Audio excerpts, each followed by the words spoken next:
Hello to all fans of Naruto Lemon. I will post all Naruto Lemon Yaoi, Yuri, or Naruko Lemon stories only on the Boosty channel because Uncle YouTube condemns this. Therefore, I invite everyone who wants Naruto Lemon content to my Boosty channel. Good luck. お前はどこまで見え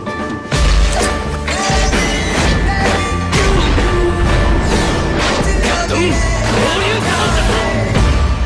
俺の死に様か。 I have a bad feeling, but I can't abandon this mission and let the team down, she said and looked at my mask, apparently expecting advice from me. But after a second she directed her gaze back out the window and continued. I have to go, see you later, she smiled. I gave her the mug. And then he hesitantly touched her hair, wanting to support her. She opened her eyes in surprise, but after a moment she smiled tenderly and said quietly, thank you. For some reason, my heartbeat became faster. Some incomprehensible pleasant feeling awoke in me. I quickly left the princess's room and went to the route. Now I realized that I want to someday become her knight who protects from the shadows. END. POV Naruto. After the ANBU left my room, I noticed that my heart speed up, causing me to wonder about my well-being. This ANBU is from the route, but he has been watching me for a long time and I can probably already call him my friend. I touched the place where his hand had been a second ago. He can't talk to me because of the seal on his language, but he always tries to express his feelings with gestures. He also watches my facial expression all the time, trying to understand how I feel at one time or another. I got out of bed and sighed. Well, it's time to go to the meeting place. I took a scroll in which I sealed things that might be useful on the road. And then, with anxiety in her heart, she went downstairs. Looking into the kitchen, I saw Tachan preparing an omelette with rice. I tiptoed up to him from behind and hugged him, making him flinch. Tachan, I have to go. I promise not to delay this mission, I said and smiled. A smile also appeared on the face of my dear father. Okay Naruto-chan, take care of yourself and the team. Good luck to you, Tachan said and kissed my forehead. My heart immediately warmed. I nodded and walked towards the door. When I opened the door I said. I left, don't forget to eat and rest. I left the house and closed the door, after which I ran along the roofs of the houses to the gate, where everyone had already gathered and was waiting for my arrival. As I came closer, I saw that our sensei was not here either. Hello, I said, coming closer. Dobe, why is it taking so long? Asked the subject. Sakura stood a little further from us. Yes, I was just talking to a friend, I said, smiling. With what kind of friend? Shirsui's voice sounded behind me. I threw my head back so I could see the elder Uchiha's face. With the most ordinary friend. Where is Kakashi and Ai-san? I asked, changing the topic. Shursui sighed and shook his head. And yet you are still such a child. Kakashi-san will be here soon, said the Uchiha, and then added a little quieter, I hope. Well, I have to go, good luck Naruto. Having said this, Shursui smiled and disappeared into Shunshin. Meanwhile, Kakashi approached us, and with him our customer. To be honest, he is SOSO at first glance. Yes, and the second one too. Little girl, even at the 100th glance, he's SOSO. About. Wow, you've finally woken up. And I agree with you. Kakashi drawled, please meet Tazuna-san. We must accompany him. Will they really be able to protect me? Especially this small one, the customer said and pointed his finger at me, anger boiling inside. Sasuke and Kakashi barely restrained themselves from laughing. I'm sorry, of course, but I'm stronger than almost all the children my age, I said, but the customer still looked at me uncertainly. But then Sasuke spoke up. And she's also the Hokage's daughter. Tazuna-san turned sharply pale, apparently, this was able to sober him up. Kakashi and Ai-san, let's move out? I asked, not paying attention to the employer's reaction. That's how we went on our first mission together. I wonder how it will end. We left Konoha and hit the road. Sakura was silent, Sasuke also did not speak. The customer nervously looked around, fearing something. A little anxiety settled in my soul. Coo. I don't like this at all. Me too, some danger is approaching. Little one, be careful. Okay. Tell me if you sense strangers. Fine. I raised my head and saw that a little further from me there was a puddle. Wait, but it hasn't rained for 2 weeks, is this really one of the fog techniques? My hand reached out to the small katana that was given to me during my ANBU service. As we passed next to the puddle, Kurama's voice sounded. Naruto. Now. With a sharp movement, I pulled out the katana from the seal on my belt. Less than a second passed and I was attacked. I blocked the blow of a large glove with claws and moved back a little from the powerful blow. Blocking the blow, I quickly looked around to assess the situation. I didn't see anyone in Kakashi's place. Sasuke was attacked by a nuke. Sakura, meanwhile, remained next to Tazuna. I looked at the attacker. Apparently he is a nuke from the mist. It's bad, I kind of know who these two are. TCH. I saw how the nuke attacking Sasuke headed towards Sakura and Tazuna. I quickly jumped back and blocked the blow aimed at Tazuna. A thick chain wrapped around my katana. Your mother. Team, what are you doing there? I asked, but before I had time to really get angry, an ANBU jumped out of a nearby tree and in one swift movement knocked out the nuke with the chain. Immediately after this, he hid again in the foliage. The second, meanwhile, was immobilized by his older brother. I sighed and released my weapon from the chain's grip. Not noticing a small thorn on the chain, I cut myself. Emma Naruto, where did you get hurt? Kakashi asked standing behind me. Yes, about a thorn on a chain, it doesn't seem like a big wound. I said, not paying attention to the wound. To which Kakashi shook his head. Out of the corner of my eye, I saw Sasuke tying up the attackers. Naru, there's poison in there, so we'll have to go back to the village. Kakashi said. Well, without hesitation, I took out a kunai from my pouch and used it to bleed myself to get rid of the poison. My brother looked at me like I was a complete fool. You're just a complete fool. You understand that I would remove it from your body. Oh? I said quietly and glanced sideways at my hand, which had already begun to regenerate. Kakashi and I-san, we must complete the mission. The brother sighed and chuckled meaningfully. Okay. But first, let's listen to Tazuna-san's story and interrogate the attackers. Kakashi said, looking at the customer who was nervously wiping his sweat. I looked at the prisoners. They behave very quietly. And they don't even move. I went up to one of them and checked the pulse, after which a doomed sigh escaped my lips. Kakashi and I-san, it seems they are dead. Having said this, I approached my brother. Well then, all we have to do is hear your story, Tazuna-san, said Kakashi, after which the old man promised to tell us everything on the road.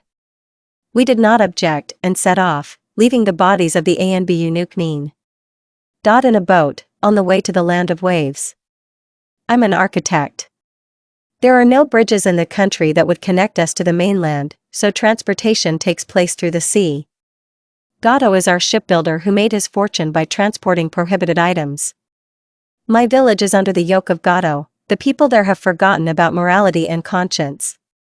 Also, we have neither money nor work. So I took up the construction of the bridge. But Gato decided to stop me by threatening to kill my family. But if you still decide to abandon this mission, then I don't mind. But then my grandson will cry and be left without food.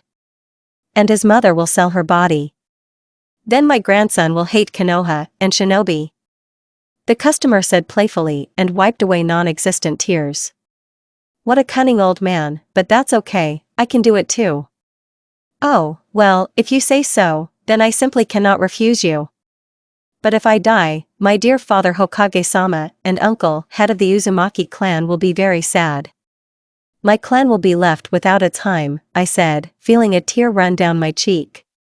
And then they will hate the land of waves and destroy it in order to at least a little relieve the feeling of grief and fill the void that formed in their hearts after my death. I theatrically lowered my head so that my hair covered my face. Out of the corner of my eye I noticed as Tazuna tensed, Sasuke was clearly trying to hold back his laughter, so he turned away from the customer. Kakashi made a brick face. I am sorry, Harem-sama. Joke. I said, raising my head and smiling from all 32. What? Tazuna asked in shock, looking at me with round eyes. So this is all a lie? Not all. I just used your trick. I said. Sasuke realized that he could no longer hold back and neighed into my shoulder. Sakura looked scared before, apparently she took my words at face value. And now it seems to me that her eyes are about to fall out. Can you be a little quieter? It won't be good if they find us, said the boatman, looking at us angrily. The fog began to thicken. I lowered one hand into the water, playing with it. Sasuke calmed down and lay calmly on my shoulder. And I suddenly felt a gaze full of hatred on me. And I'm sure that its owner is Sakura. Kakashi-san, is she really the Hokage's daughter? Tazuna asked. Kakashi nodded. But please address me as you would others. I opened the cards as a joke, and I won't die so easily. You don't need to worry about this. I haven't been a genin for a long time, so I'm stronger than I think, I said without looking up at the others. What? But then how did you end up on the genin team? Sakura asked, and judging by the swaying boat, she stood up abruptly. It wasn't my idea. Ask Tachan for details, I said, noticing that we were already approaching the shore. An unpleasant feeling appeared in my soul again. It seems that another battle awaits us. Sakura, meanwhile, sat back and silently glared at me. Sakura-chan, don't be mad at me for not telling you.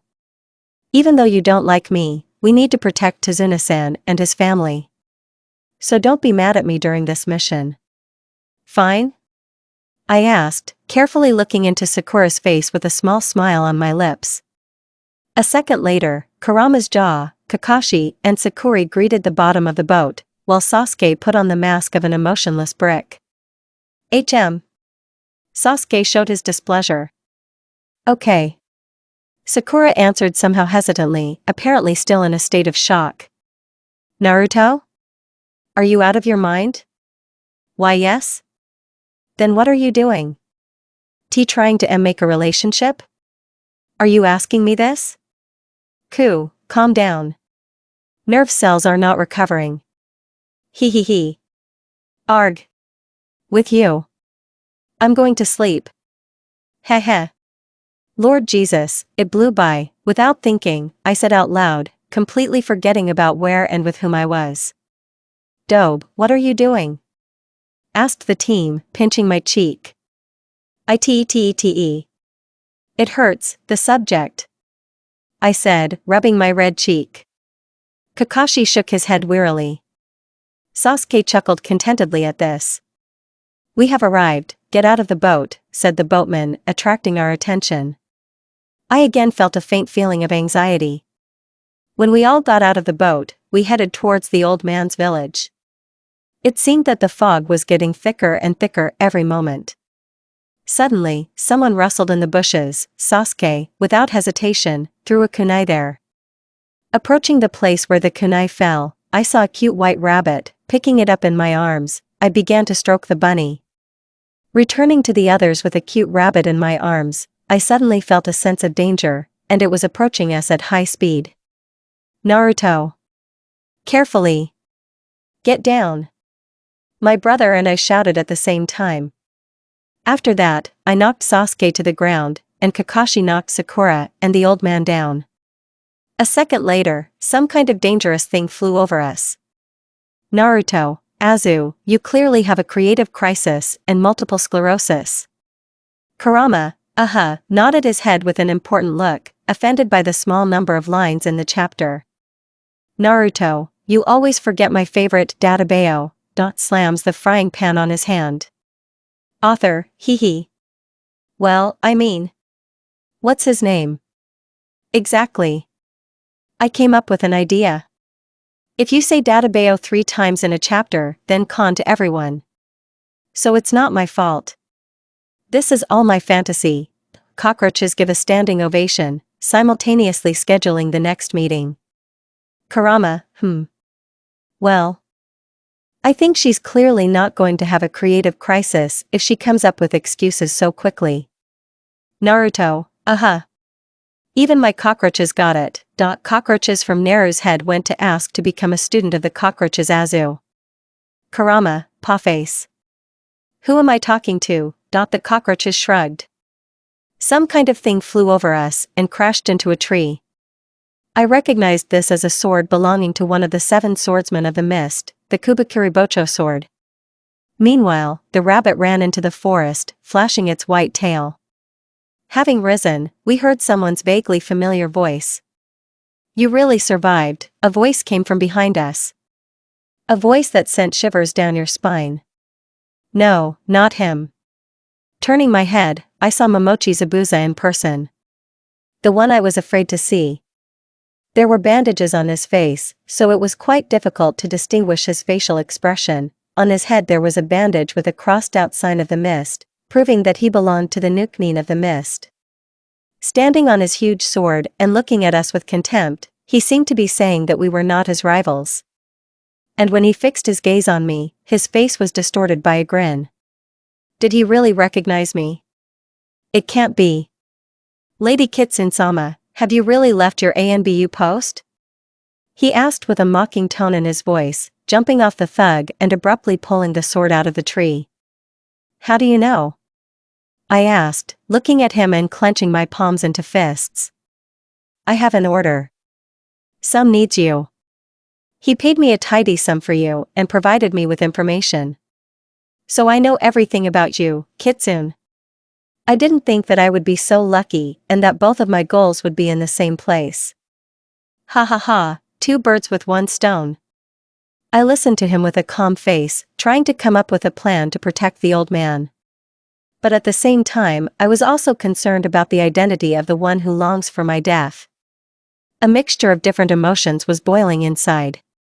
Am I really afraid of him? It can't be. Naruto, protect Tazuna-san and the guys. And then I'll figure it out myself, said his brother, removing the blindfold from his eye and activating his Sharingan. I nodded and walked over to the others. Brother, be careful, I said, feeling all the tension that was now in the air. I felt uneasy. It was not some bandit who was against us, but a bloody murderer. The old man was probably already thinking of someone to whom he would express his last will. Team stood next to the old man and armed himself with a kunai. He seems to be calm. But Sakura is about to faint. This is bad. I walked up to Sakura and put my hand on her shoulder, wanting to give her support. Don't worry, brother is stronger than he seems. Believe in him and help me protect the old man, I said, and then slightly raised the corners of my mouth, imitating a smile. A dissatisfied grunt was heard from the topic. And Sakura tried to repeat my mask of calm and nodded. You're too kind to her. Although you and I are similar, I never understood this about you. Everyone deserves kindness and help, no matter what. Meanwhile, Kakashi and Zabuza's battle progressed. While I was comforting Sakura, I missed the moment when Zabuza created a water clone. Me, Sakura, and team surrounded the old man, preparing to protect him from blows.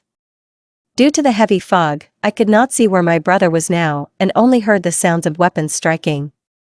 I'm worried, but I can only believe in him. Looking around, I noticed Zabuza's figure in the fog. Holding my katana in my hands, I prepared to attack. Shurikens and kunai flew at us, which we successfully fought off. Dobe, be careful, Sasuke said and knocked off another kunai, thereby preventing me from being wounded. I smiled gratefully. I looked at him and nodded towards the silhouette. He nodded, understanding my intentions. Having created several shadow clones, she left one next to Sasuke and sent others to check how her brother was doing. Suddenly, the fog disappeared. Obviously not good. Naruto. Get the guys and the old man out of here. Now. Kakashi shouted somewhere. I turned my head and saw my brother trapped. Water prison. Next to the ball I saw Zabuza, who supported the technique with one hand. But before I had time to process everything, a clone suddenly attacked me, stabbing his giant sword into the ground next to me. Kitsune, what are you looking at? He asked as I dodged his blow. I swallowed as his blow missed my face a millimeter. Kakashi and I-san, those who run away from a mission are scum, but those who abandon their comrades are worse than scum. I shouted, but caught myself in time, turning my attention to Zabuza. After all, you can't afford to mess around with him. I tried to come up with a plan of action. Suddenly I remembered my father's story about this technique. I just need to force the original to remove his hand from the ball and then the technique will stop working. I quickly came up with a plan and ordered the clones to come to me.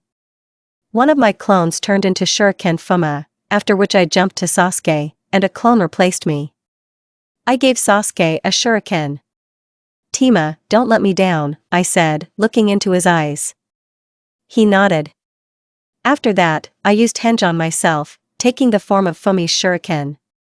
I had no doubt that Sasuke understood my plan. Team threw a clone at the original and hid me in its shadow. You think you can hurt me with this? Zabuza asked arrogantly, clearly not expecting a trick from us. Dodging my clone, he only bared his teeth, but soon noticed the catch, and more precisely, me. Zabuza easily dodged this blow, but I removed the henge behind Zabuza's back and began to form a Rasengan in my hand. Rasengan! I shouted, aiming at the Nukanen's heart, but he managed to deflect, and my blow hit the hand with which he supported the water prison. Arg! Zabuza hissed when my Rasengan touched his arm. Since I didn't have enough time, the technique wasn't very strong. But even so, it is clear that he will not be able to move his hand in the near future. Having released chakra into my legs, I stood on the water.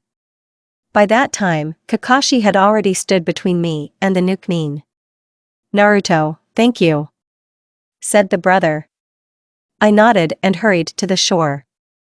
Naruto, be careful. Because of Ku's scream, I turned around and saw a kunai flying at me. I tried to quickly dodge the throw.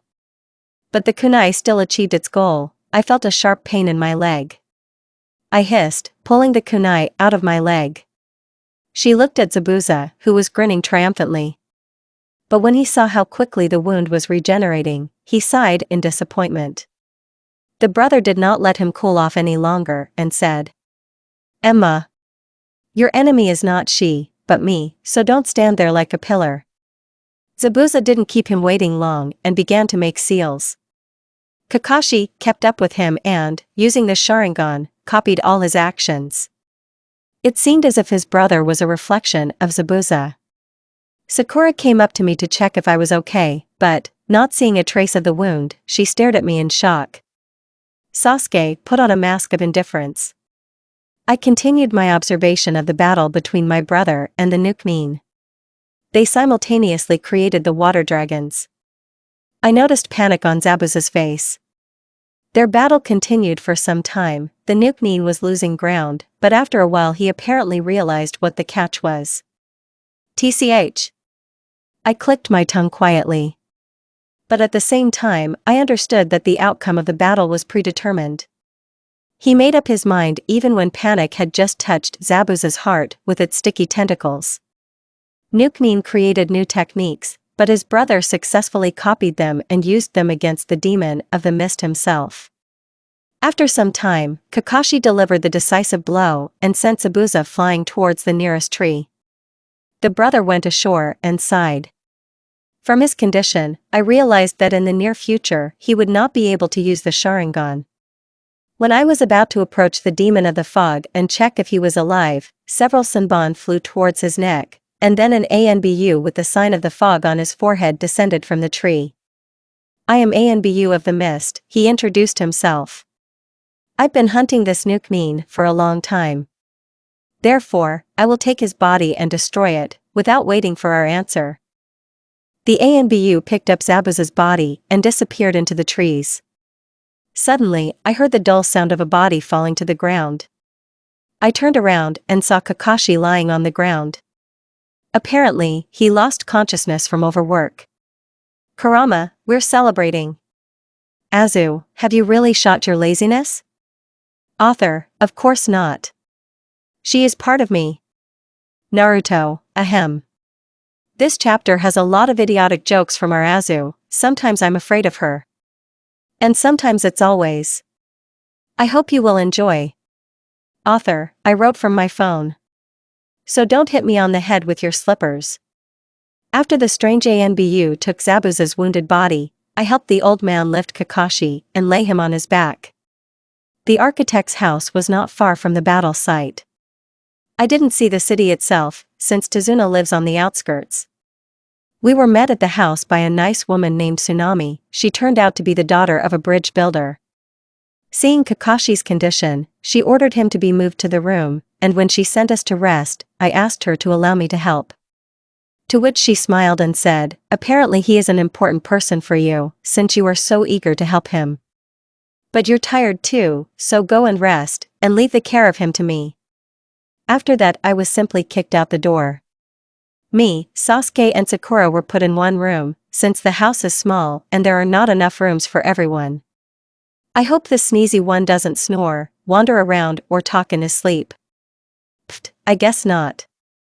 But I think it would be funny if in a dream he confessed his eternal love to tomatoes. I think then Sakura would dye her hair red and wear only red clothes. But it seems to me that even after this, Sasuke would remain faithful to his tomatoes. Naruto, just imagine an Uchiha who runs off into the sunset hugging a tomato, and Sakura sits behind, roaring and chewing a handkerchief with jealousy. I was already in the room and sitting on the futon. And after Kurama's words, I started laughing, holding my stomach with my hands and rolling on the floor. Sasuke made a brick face, because he was already accustomed to my habits. But Sakura fell into shock. Meanwhile, I decided in the future to definitely write a book on this dramatic story. Dobe, what did that ulcer tell you again? Asked the team, sitting down next to me and poking his finger in my face. And I was once again convinced that these two can't stand each other. Yes, I recommended an interesting plot for a book. And it's called Pink-Haired Jealous, Red-Haired Tomato Princess, and Red-Eyed Duck Prince. I said, holding back from laughing at the whole house. Kurama appreciated the joke and laughed at his entire subconscious. My school. I'm proud of you. That's just the red-haired tomato princess. That's what they called your mother at the academy. What? No, we urgently need to change the name. Dobe, are you looking for a fight? Or is it an ulcer? Asked the duck. Both. Ku said that you and the tomato can become the couple of the year, I said and conveyed Kurama's words. And then she smiled disgustingly, jumped off the futon and ran out of the room. Looking out the window, I saw that it was already night outside. Opening the window, I quickly slipped out of it. Naru, they are already here. These idiots didn't even hide their chakra. Pfft, that was to be expected from them. They probably did it on purpose so that I would find them. So there's no need to protect them here. They're just lazy asses. Perhaps you're right, I said, entering the forest and heading to the place where the chakra centers were located. Coming out into a large clearing with white flowers, I involuntarily gasped. And they really tried to choose the meeting place. Sitting down on the grass with flowers, I picked one flower and began to wait for their appearance. Kitsune, long time no see, said one of the 4 ANBU that silently appeared in front of me. I smiled when I saw the familiar masks. The one who spoke is called the cat. He is a very versatile person. He is as lazy as the cat after which he is named. But that's not the only reason. He's very quiet, a master of silent killing. And he sings very well. He is the one who taught me the basics of assassination and ANBU teamwork.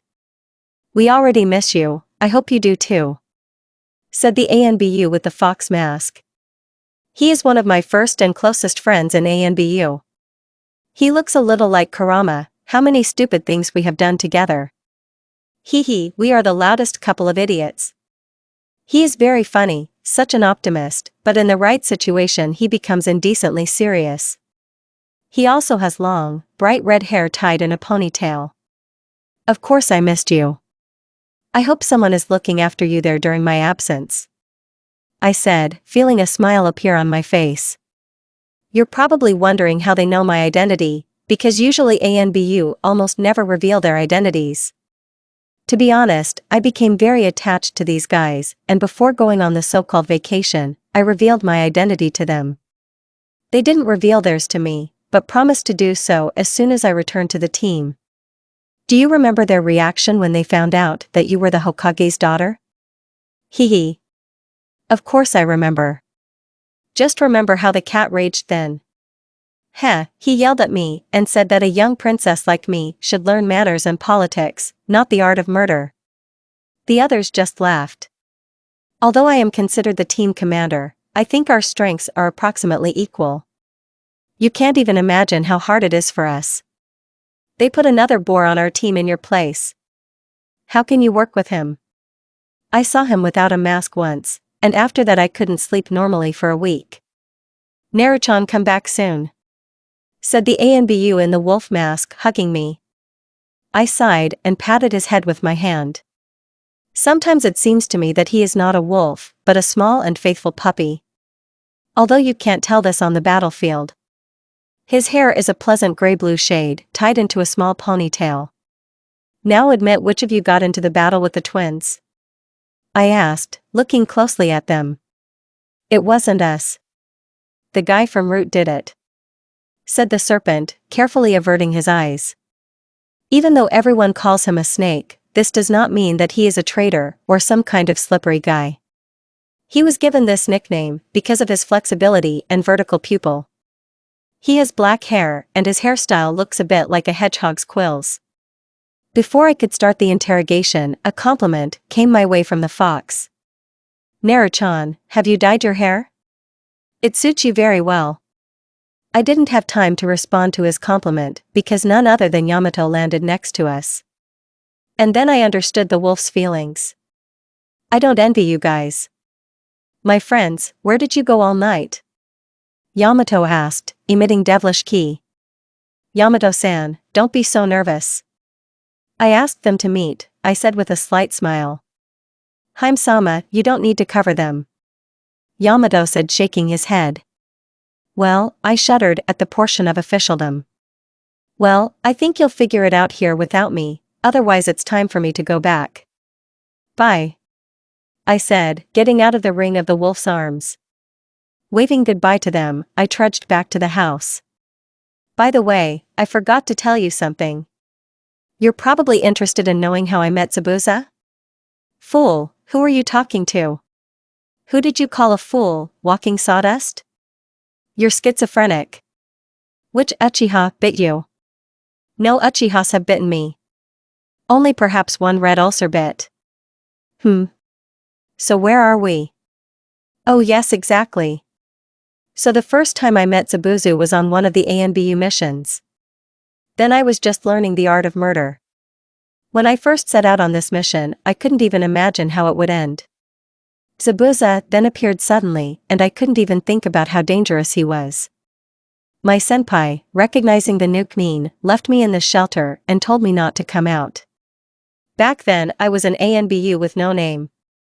But that night I got one. Zabuza easily killed ANBU members, fully justifying his name Zabuza, he doesn't cut twice.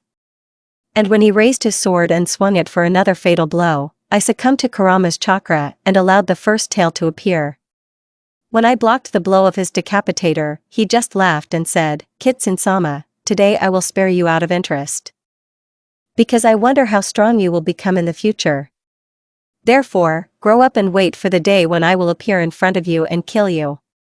After that, he left. Of course, after this incident, my father put me under house arrest, and those ANBU that survived this mission were forbidden to divulge any information about that night. Of course, just sitting at home was very boring, so I asked Shursui to find information about Zabuza for me. To be honest, his childhood was even crap.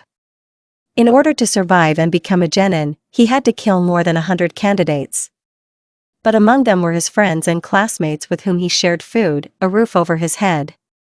Thank Rakudo-sanin that this exam was cancelled. After this exam, he received the nickname Demon of the Mist. A little later, he joined the group of the 7 Swordsmen of the Mist. But soon he tried to kill the Mizukage and became a nuke nin. After this the story ends. Approaching the house, I sighed and climbed into the house, through the window. As soon as my feet touched the floor, some kind of vase flew at me. A beautiful vase. It was. "Mother! There's a thief in our house!" shouted a short boy. Apparently he is the grandson of the old man. He didn't like me. "I'm not a thief. I'm a shinobi," I shouted, looking at the boy. Sakura looked out of the room, followed by Sasuke. "Dobe, good people here are trying to sleep a little more quietly," said this impudent face. "I don't see any kind people here," I said, looking closely at the corridor several times. This time a flower flew at me. At the last minute I managed to catch the flower. "Team! Were you trying to kill me?" I shouted, throwing the flower back.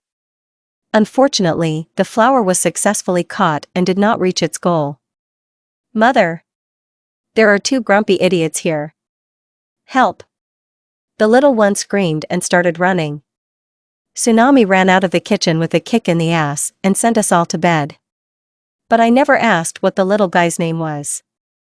"Sasuke-kun, I'll lie down next to you," Sakura sang in her squeaky voice, slowly approaching the Uchiha. A grimace of horror was caught on the latter's face, because that night someone had the risk of being groped and raped. "Naruto is sleeping in the middle." He yelled at the subject and hid behind me. "It's a pity. They would make a good couple." "Bujiagie Shenki.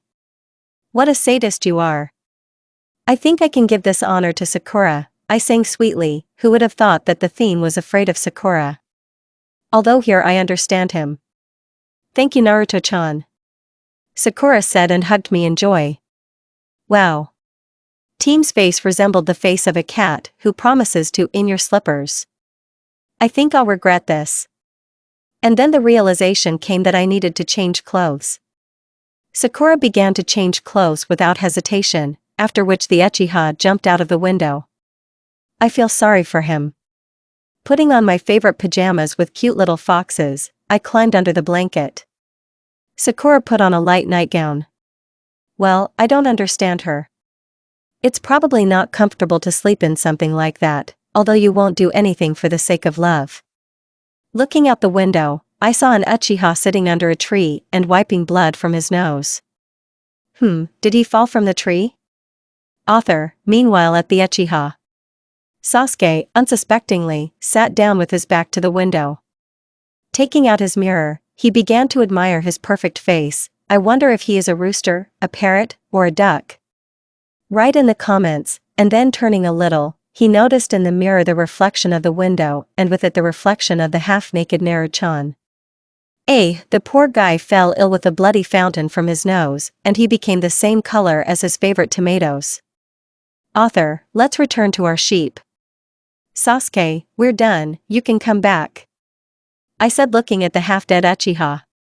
In the end, I felt sorry for the poor dead thing, and I dragged him into the room myself. Seeing the eyes of Sakura's heart, he said that he would sleep like this, otherwise he and his moral health would be broken. And so we went to bed. I dreamed about how I got married with Ramen. But then I suddenly woke up from someone hugging me, and it was far from Ramen-kun. And this subject, peacefully sleeping and hugging me, turned out to be none other than the theme. Turning my head to the side, I saw Sakura hugging the blanket and kissing him in her sleep. Now everything is clear. Naruto is an asshole. Following the advice of the red muzzle, I pinched the Uchiha on the cheek. And how do you think he reacted? But no way. Zero reaction. Maybe he's. What's his name? Well, did he die? If yes, then I will dance on his grave. Bujiagie Shenki. you can break his arms, or even worse, give him that artiodactyl that chews a blanket instead of grass instead of you. This is too cruel. But I like it. It's very easy to break your arms, but the second one is what you need. This is my girl. I crawled out of Sasuke's grip like a snake. Then I unhooked Sakura from the blanket and rolled her over to the Uchiha. Sakura instantly stuck to Sasuke's mortal body and latched onto his hand. This is the best method for obtaining information. I don't think even Marino was nearby. Having pulled off this simple fraud, I went to bed with a calm soul. Unfortunately, I didn't dream about Ramankuen anymore. But, on the other hand, I dreamed about the second Hokage, Tobirama Senju, and said to keep it up and that he was proud of me. He turned out to be a clear guy. Oh, it's a pity that he died. The morning was not going well from the very beginning. I suddenly wanted to go back to Tobirama. After all, I was surrounded on both sides. On one side is Sasuke, and on the other is Sakura. Tobirama, help me. Hey little one, he died a long time ago. I know. Maybe I can summon his ghost? Well. Having gotten out of the grip of these two, I left the room and quietly cursed under my breath, because my hand was covered in drool. The smell of cooking food was coming from the kitchen, so without hesitation, I followed the smell. Entering the room, I saw Tsunami. Good morning, Tsunami-san, can I take a shower? I asked, attracting attention to myself. Yes, sure. The bathtub is at the end of the hallway, the towel is on the hanger, yours is red, said the woman without looking up from her work. Thank you, I said and whistled as I went to the bathroom. After relieving myself and taking a shower, I suddenly realized that I didn't take clean clothes with me. TCH. Wrapping myself in a towel, I carefully walked out of the bath. I almost reached the room when suddenly someone yelled behind me. Stupid. What are you doing? The old man's grandson yelled. He was all red and pointed his finger at me. I let out a quiet chuckle. And then she went up to the little one and gave him a click, similar to the one Itachi always rewards me with. Little one, pointing a finger is uncivilized, I said and stuck out my tongue and then went into the room. I'm not small. I have a name, Inari. The kid yelled behind the door. Well, I admired the couple sleeping on futons. Sakura was chewing the guy's t-shirt, and he was grimacing in his sleep and pushing Sakura. I wonder how they didn't wake up from Inari's scream. Little ones, they are perfect for each other. Sprinkle them with more rose petals. I laughed without holding back, completely forgetting that I had come here for clean clothes, and that I was wearing only a towel. Sasuke woke up from my laughter, which is as graceful and beautiful as the laughter of hyenas. Dobe? He asked looking at Sakura, then his face took on the appearance of a great martyr who ate a bunch of lemons. This made me laugh even harder, accompanied by Kurama's deep laughter. Sakura woke up next, and after realizing that she was kissing, it turned out not Sasuke-kun's lips, but his t-shirt, although it can hardly be called a kiss. And tomorrow, Sakura will tell him that she became pregnant only from his presence, and Sasuke will have to marry her. And in a few years, they will have 100, no 2 children. And this parrot will always walk with such a face. And the children will be his exact copy. Bujie Shanky. Still, it's a pity that Tobirama died. He would have appreciated the joke, and after that he would have arranged a wedding for them. And so I finished laughing. I'm lying like this in a towel and dying from pain in my stomach and cheeks. I will take revenge on Dobe. Sasuke growled, tearing all the red Sakura away from him. I hope you will bear responsibility for the child, I said smiling. In the name of Saint Rakuto, why am I such a sadist? What kind of our child? Asked the topic, and then added in a whisper, I hope it's yours, and not this one.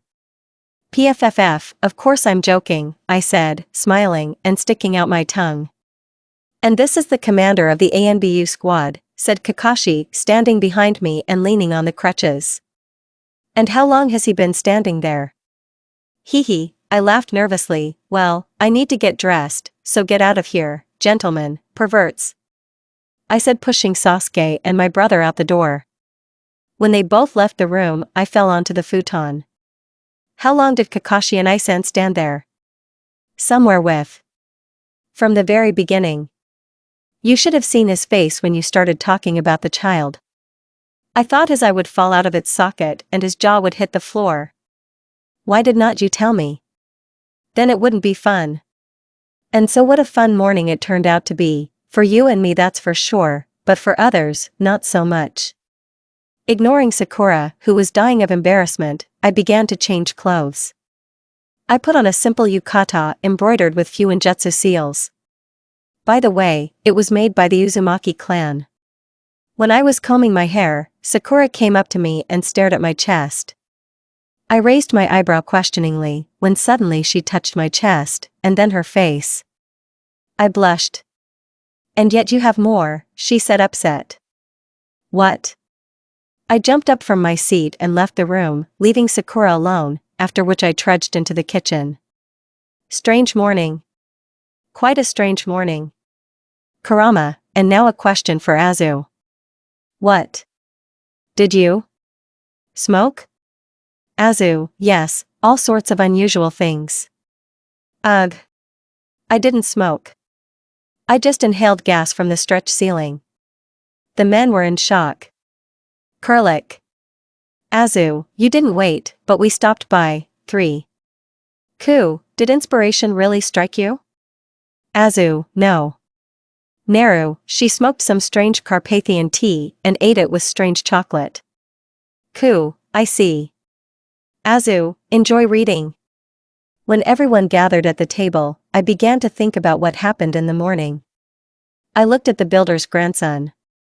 Inari sat all red, sometimes glancing at me. From the outside, he looked very unhappy. Sasuke tried to push Sakura away, who wanted to spoon-feed him. Kakashi was reading a book, and judging by his cheeks, he was now reading something very obscene. Tsunami ate calmly and did not pay attention to them. I ate curry and thought that I really want to return to ANBU.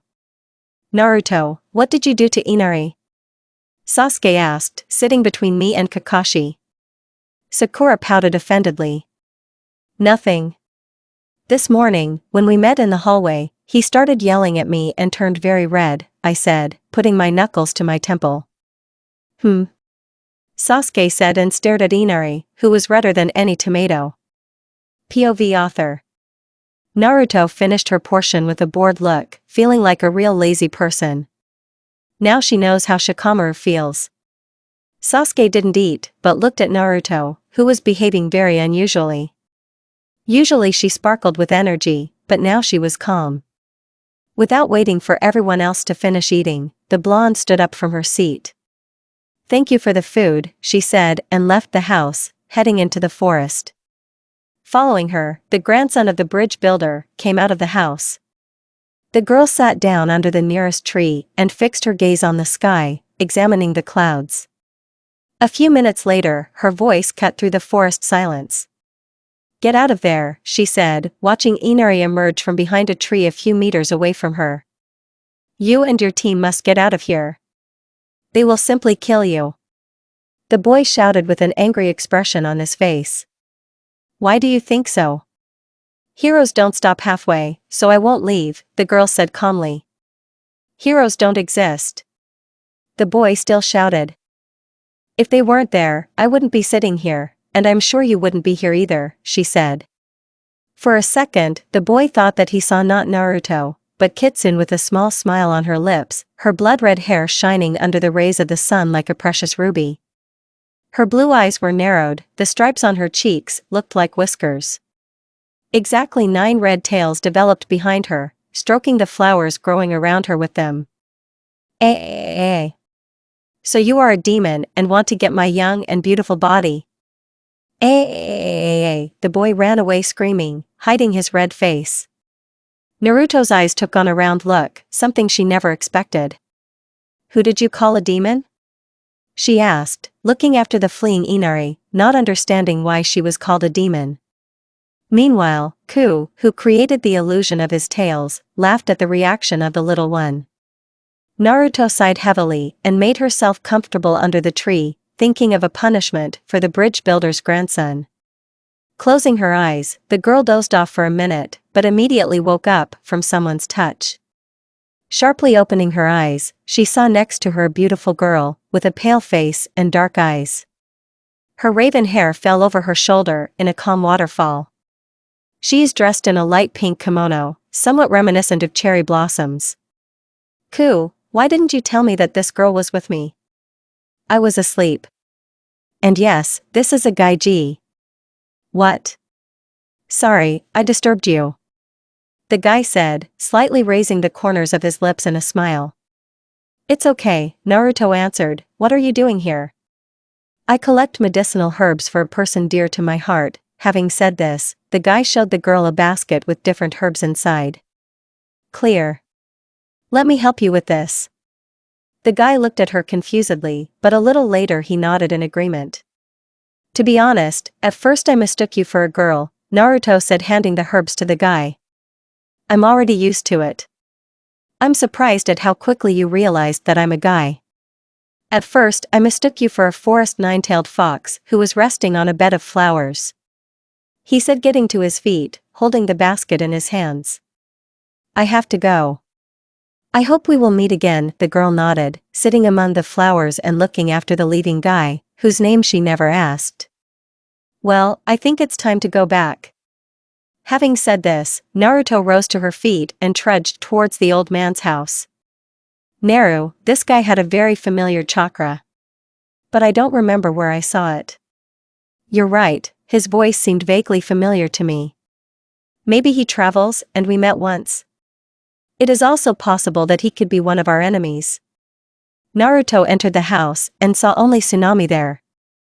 Walking into the kitchen, she sat down on one of the chairs. "Tsunami-san, where is everyone else?" she asked, causing the woman to almost drop the plate from her hands. "Oh.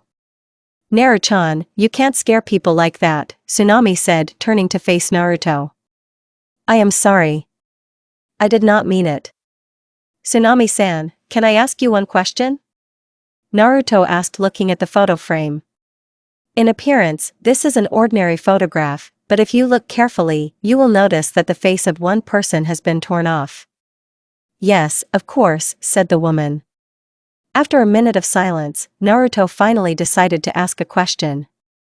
"Tsunami-san, who is that person in the photo? His face is torn off. Did he do something bad?" the girl asked, watching Tsunami's reaction. "Eh? Naru-chan, you're wrong. In fact, this man is the hero of our village and Inari's named father." "What?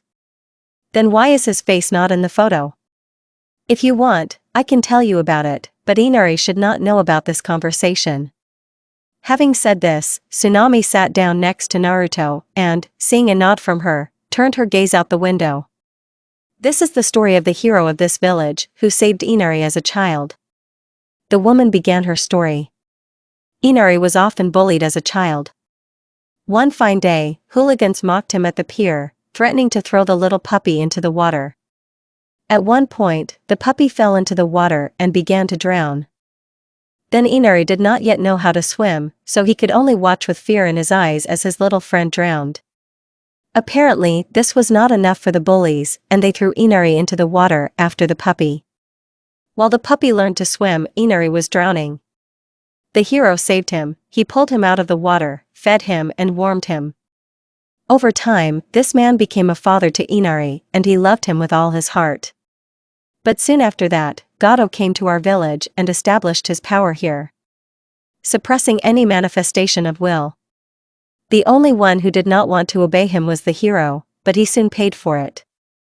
Gato caught and tortured him so that he would obey, and then, deciding that he was not going to obey, he ordered his hands to be cut off and tied in the center of the city. Inari saw it all. Because of this, he no longer believes in heroes and is so hostile towards you. "I see. Honestly, unlike Inari, I have a father, but no mother." She, like Inari's father, was a hero. She saved all of Konoha and me by sacrificing her life. And it happened on my birthday. But I love her very much and appreciate what she did, even though I sometimes feel lonely, even though I have a father. As a mother, I will tell you that you are a great daughter and she also regrets that she could not be with you all this time. Having said this, the woman hugged Naruto with tears in her eyes. Tsunami herself didn't know why she was crying, but she understood that Naruto and her son were very similar. However, Naruto was able to overcome that sadness and resentment, but Inari was not yet. Tsunami believes that Naruto can somehow influence her beloved son. Naruto, meanwhile, hugged the woman with slightly trembling arms. Thank you, Tsunami-san. But I think I'll go to the others before they start looking for me. Okay, I'll see you at dinner, Naru-chan. Smiling at the woman, Naruto rose from her chair and headed towards the room where she and the others lived. As she climbed the stairs, she heard a low squeal and it came from that room. Opening the door, she saw Sakura bleeding and a shirtless Sasuke. Oh, it seems like I'm at the wrong time.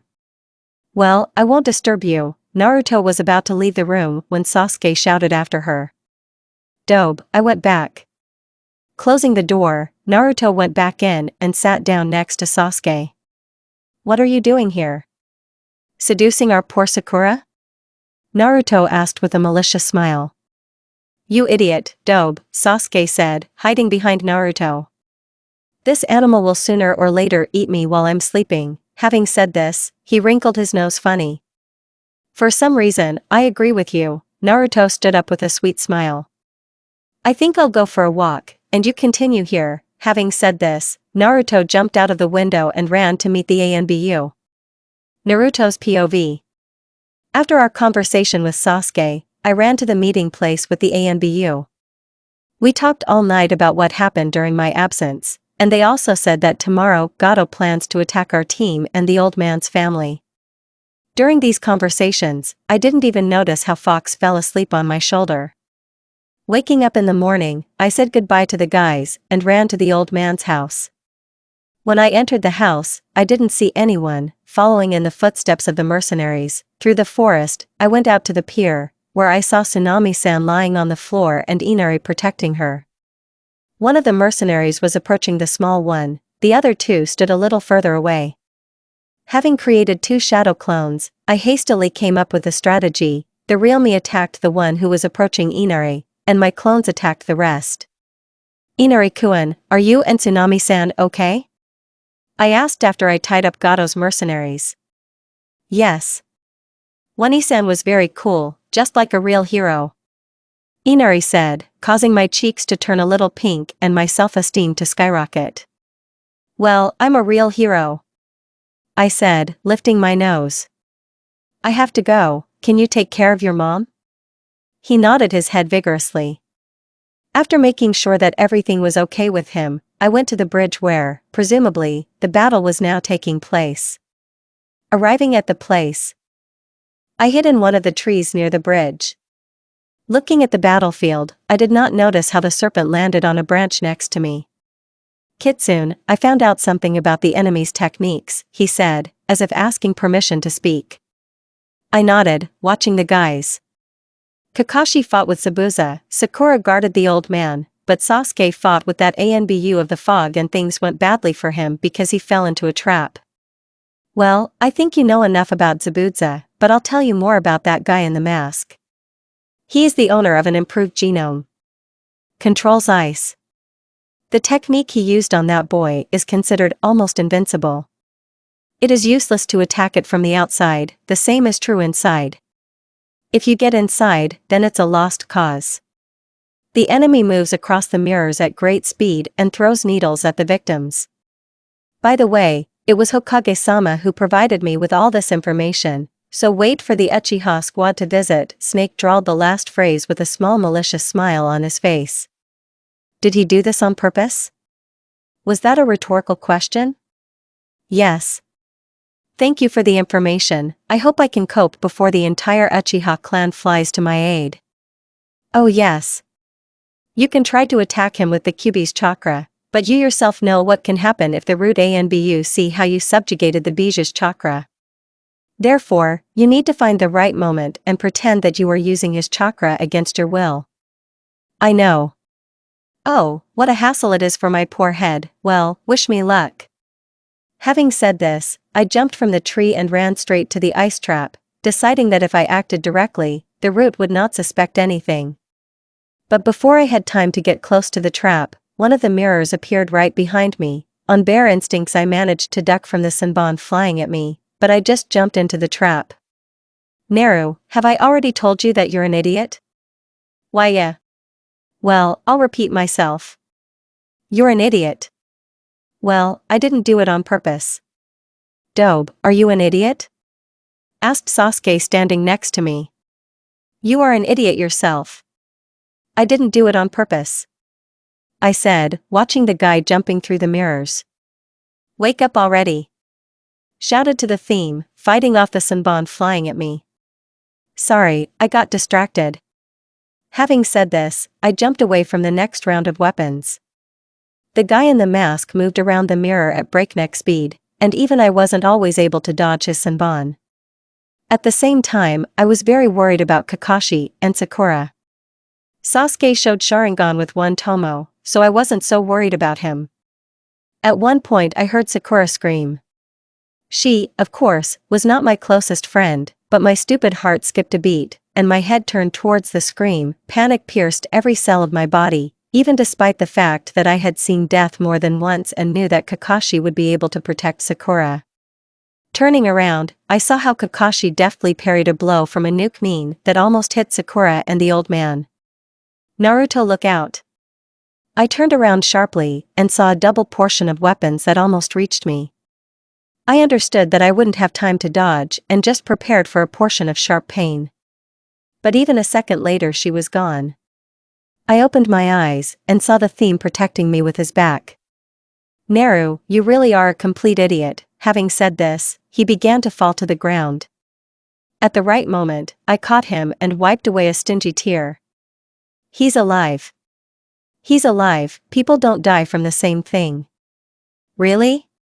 He won't die. Don't lose your temper. Get your act together. This is the very moment that the serpent spoke about. Trust me. Okay. Kurama, I believe in you. Having said this, I found myself in the subconscious, and Kurama took my place. Oh, Kami-sama, how could I be so inattentive? I haven't been in such battles, but still I allowed my friend to get hurt. Apparently, I relaxed too much and forgot who I was dealing with. Suddenly I was thrown out of my subconscious. The guy I met in the forest stood in front of me. Well, how he stood. My hand tightly squeezed his throat. Kill me, why are you delaying? I killed that boy. Why should I do this? Why aren't you trying to save yourself? Don't think about it, I haven't forgiven you in any way, but still, I asked without unclenching my hands. Now there is no meaning in my life, because I am weak. And Zabuza-san doesn't need weak weapons. So just kill. His words put me in some kind of shock. I've seen a lot, but this man doesn't look a bit like a living weapon. You are not a weapon, you are a person. Having said this, I let go of his neck. Somewhere behind me, I heard the crack of a Chidori. This means that Zabuza doesn't have much left. I didn't turn around so as not to see the bloody mess that should remain from the nuke nin. My name is Haku, I am Zabuji-san's weapon. Farewell Kitsunheim. Having said this, the guy named Haku disappeared. Turning to where Kakashi was standing, I saw Haku protecting Zabuza. There was a hole in the guy's chest. Well done, Haku. You were a good weapon, it's a pity you're just so weak. But you were able to improve in the end. Said Zabuza. I clenched my palm into a fist so that my nails dug into the skin. Sobering me up with pain. He hurt Sasuke, so why do I want to cry and punch that Haku was so loyal to? How dare you say that? He served you, gave you his life. He loved you. He is a human. Do you not have any feelings for him? I shouted, my voice breaking. Zabuza just looked at me incomprehensibly. Meanwhile, Gato and his men came out onto the bridge. So this asshole is dead after all. Having said this, Gato kicked Haku's body. I ground my teeth. Haha, vile brat, he died such an insignificant death. Gato and his men burst into laughter over the bridge. Kitsune. Give me a kunai, the man asked me, thereby distracting me from unpleasant thoughts. I examined him, his hands looked like minced meat. Under Kakashi's attentive gaze, I approached Zabuza and helped him take the kunai. He nodded gratefully and rushed towards the group of people. Out of the corner of my eye, I noticed local residents led by none other than Inari. It felt like I was starting to fall out of reality. But at the same time I tried to stand firmly on my feet because the battle was not over yet. I watched as the battle took place. When everyone was killed and only Gato remained, Zabuza pushed him to the edge of the bridge and in one sharp movement sent him resting at the bottom with his throat cut. As soon as he did this, he fell to the ground. I approached him. Kitsune, bring me to him, I want to die next to him. And please bury us in the forest next to the hunting lodge, he asked, a lump forming in his throat. So I just nodded. With the help of my brother, I took him to Haku. When Zabuza saw the face of his subordinate, he smiled gently and carefully, fearing to harm even more, touched the guy's pale face. A tear rolled down the heartless killer's cheek. After an instant, his hand weakened and fell onto the bridge. I felt tears begin to run down my cheeks. My consciousness slips away, and darkness takes the place of Zabuji and Haku. Someone caught me, a familiar smell. Naruto-chan, what's wrong with you? That was the last thing I heard. Shursui is already here, they got it done quickly. I found myself in my subconscious standing in the water. I began to walk forward towards the cage with my best friend. Approaching the red bars, I walked inside without fear and lay down on the fox. I screwed up again, I said, hiding my face in the red fur. The ANBU commander is called. I am a weakling, not a commander. Tell someone that I screwed up on a mission of rank B, and they will laugh. If I had heard you obey, they probably would have hit you in the neck. Everyone has failures. And don't forget that your opponent was the Nuke Mean, whom the ANBU of the Mist could not catch for a long time, and one of them was the Swordsman of the Mist. Plus, you rarely use my chakra, so your body is not prepared. Don't beat yourself up, you did a good job. Thank you, even though you can be an ulcer, you always support me and don't let me be offended, I said, which made this red face feel embarrassed. Ah, how cute. What are you thinking about there? Go to sleep. Little pot-bellied little thing, he said. I smiled and closed my eyes, falling asleep. Dobe, are you an idiot or don't you understand? Sasuke said, hiding behind Naruto. That sooner or later this animal will eat me while I sleep. Having said this, he wrinkled his nose funny. For some reason, I agree with you. Naruto stood up with a sweet smile. I think I'll go for a walk, and you continue here. Don't be shy, she said and, jumping out of the window, ran to meet the ANBU. Naruto's POV. After my short but meaningful conversation with Sasuke, I ran to the meeting place with the ANBU team. We talked all night about what happened during my absence. They also shared the news that tomorrow Gato plans to attack my team and the old man's family. During these conversations, I didn't even notice how tired I was, so I allowed myself to fall asleep on the shoulder of the contented fox. Waking up in the morning, I said goodbye to the guys and ran to the old man's house, while the ANBU team went to Gato's headquarters. When I entered the house, I saw no one, only traces of a struggle. These tracks stretched through the forest and led straight to the pier. I immediately went in search of Tsunami and the boy. Following in the footsteps of the mercenaries, I went to the pier. There I saw Tsunami-san lying on the ground and Inari protecting her. One of the mercenaries was approaching the small one. The other two stood a little further away. Having created two shadow clones, she quickly came up with a strategy. The real me attacked the one approaching Inari, and my clones attacked the others. Somehow, but the plan worked. Inari-kun, are you and Tsunami-san okay? I asked after I tied up the mercenaries. Yes. Oniai-san was very cool, just like a real hero. Inari said, causing my cheeks to turn a little pink and my self-esteem to skyrocket. Well, I'm a real hero. I said, lifting my nose. But it's time for me to leave. Can you take care of your mom? He nodded his head vigorously. After making sure that everything was okay with them, I went to the bridge where, presumably, the battle was now taking place. Arriving at the place, I hid in one of the trees near the bridge. Looking at the battlefield, I did not notice how the serpent landed on a branch next to me. Kitsune, I found out something about the enemy's techniques, he said. I listened to him carefully while watching the guys. Kakashi fought with Sabuza. Sakura guarded the old man. But Sasuke was fighting with that Anbu of the mist, and things were not going well for him, since he, apparently, fell into a trap. Well, I think you know enough about Zabuza, but I'll tell you more about that guy in the mask. He is the owner of an improved genome. Controls ice. The technique he used on that cute boy is considered almost invincible. It is useless to attack it from the outside, the same is true inside. If you get inside, then it's a lost cause. The enemy moves across the mirrors at great speed and throws needles at the victims. By the way, it was Hokage-sama who provided me with all the information, so expect the Uchiha squad to visit.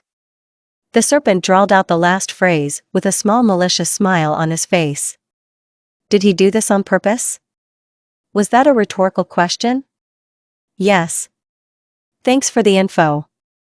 I hope I can cope before the entire Uchiha clan flies to my aid. You can try to attack him with the Kyuubi's chakra, but you yourself know what could happen if the root Anbu see you subjugating poisonous chakra. Therefore, you need to find the right moment and pretend that you are using his chakra against your will. Be aware of surveillance. I know. Oh, what a hassle it is for my poor head. Well, wish me luck. I said, jumped from the tree and ran straight to the ice trap, deciding that if I acted directly, the root would not suspect anything. Maybe. But before I even got close to the trap, one of the mirrors appeared right behind me. Using raw instincts, I managed to duck from the Senbon flying at me. I just jumped right into the trap. Naru, have I already told you that you are an incorrigible idiot? Why yes. Well. I'll repeat myself. You are an incorrigible idiot. Well, I didn't do it on purpose. Dobe, are you an idiot? Sasuke, standing with his back to my back, repeated Kurama's question. You are an idiot yourself. I didn't do it on purpose. I said, watching the guy jumping through the mirrors. Dobe, wake up already. Shouted to the theme, fighting off the Senbon flying at me. Sorry, I got distracted. I jumped away from another round of weapons.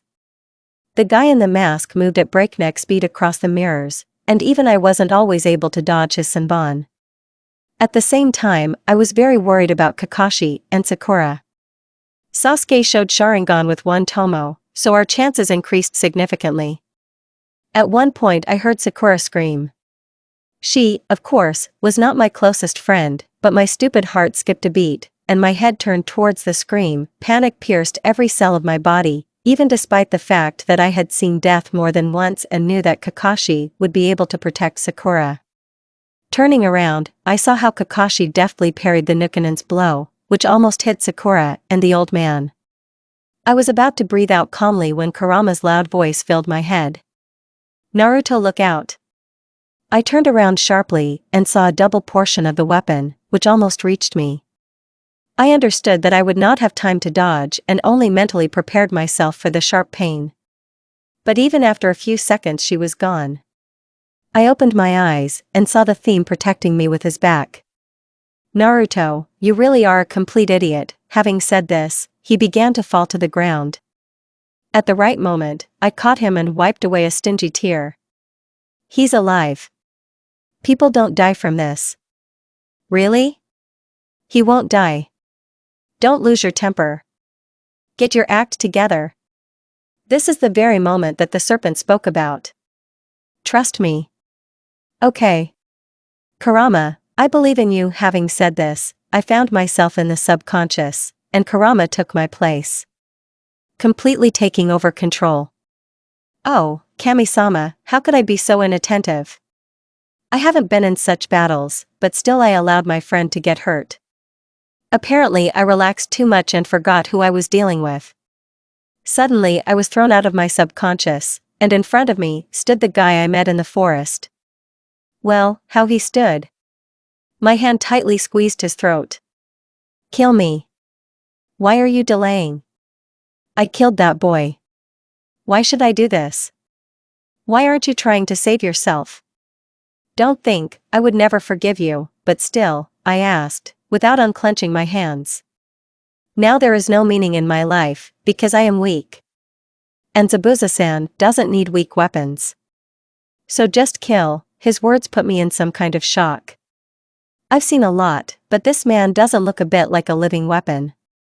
You are not a weapon, you are a person. I let go of his neck. Somewhere behind me, I heard the crack of a chidori. This means that Zabuse doesn't have much left. I didn't turn around so as not to see the bloody mess that should remain from the nuke. My name is Haku. I am Zabuza-san's weapon. Farewell Kitsunheim. Having said this, the guy named Haku disappeared. Turning to where Kakashi was standing, I saw Haku protecting Zabuza. There was a hole in the guy's chest. Well done, Haku. You were a good weapon. It's a pity that it's so weak. But you were able to finally correct yourself. Zabuza said, baring his teeth viciously. I clenched my hand into a fist, so much so that my nails dug into the skin. He hurt Sasuke, so why do I want to cry and punch that Haku was so loyal to? I don't understand anything. How dare you say that? He served you, gave you his life. He loved you. He is a human. Do you not have any feelings for him? I shouted, my voice breaking. Zabuza just looked at me incomprehensibly. Meanwhile, Gato and his men came out onto the bridge. So this asshole is dead after all. Having said this, Gato kicked Haku's body. I ground my teeth. Haha, vile brat, he died such an insignificant death. Gato and his men burst into laughter over the bridge. Kitsune. Give me a kunai, the man asked me, thereby distracting me from unpleasant thoughts.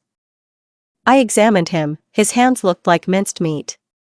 Under Kakashi's attentive gaze, I walked up to Zabuza and helped him take the kunai. He nodded gratefully and rushed towards the group of people. Out of the corner of my eye, I noticed local residents, led by none other than Inari. It felt like I was starting to fall out of reality. But at the same time I tried to stand firmly on my feet because the battle was not over yet. I watched the battle as everyone was killed and only Gato remained. Zabuza pushed him to the edge of the bridge and in one swift movement sent him resting at the bottom with his throat cut. As soon as he did this, he fell to the ground. I approached him. Kitsune. Bring me to him.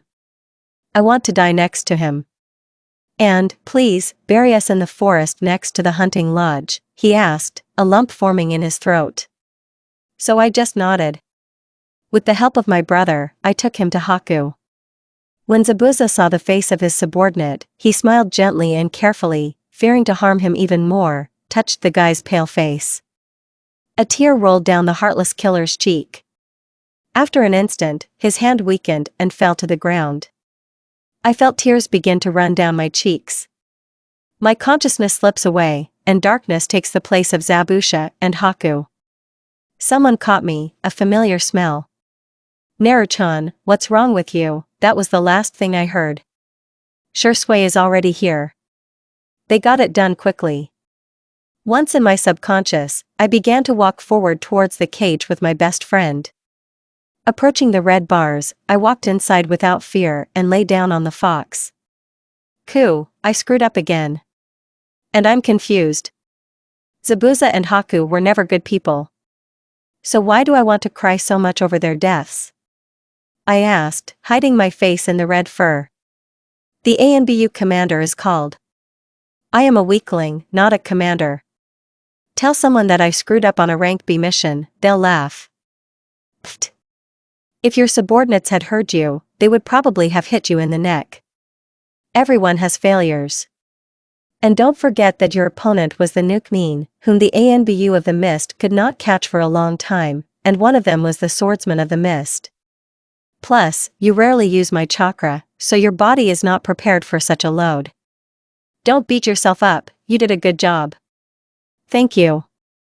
Even though you can be an ulcer, you always support me and don't let me offend you, I said, which made this red face feel embarrassed. Ah, how cute. What are you thinking about there? Go to sleep. The little thing is pot-bellied. He said. I smiled and closed my eyes. Opening my eyes, I saw a ceiling that was already familiar to me. This is an old man's house. I sat up abruptly and my head started to hurt. Oh. How long did I sleep? 3 days. It's because you used my chakra. I healed all your wounds, don't worry. Thank you. I looked around. Looking out the window, I saw an Anbu shamelessly sleeping on a tree branch. Getting out of bed, I realized that I wanted to do something nasty to this pink-haired miracle in a mask. Well, I think you guessed who I'm talking about. Using a shunshin, I moved to the branch in front of Itachi, and with one slight movement of my hand, threw him away from there. Good morning, faggot-san. How did you sleep? I asked with an innocent smile on my face, sitting down on a branch.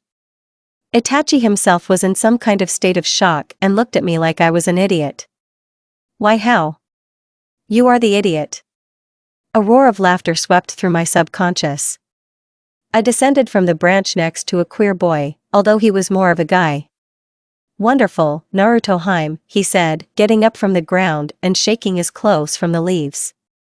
I frowned rather than contentedly, which is why a barely audible chuckle sounded from Itachi. In response to this, a gentle smile appeared on my face. You have a leaf in your hair, Databeo, I said, pulling the branch out of my hair. Pfft, you're just a deer. Haha. Very funny.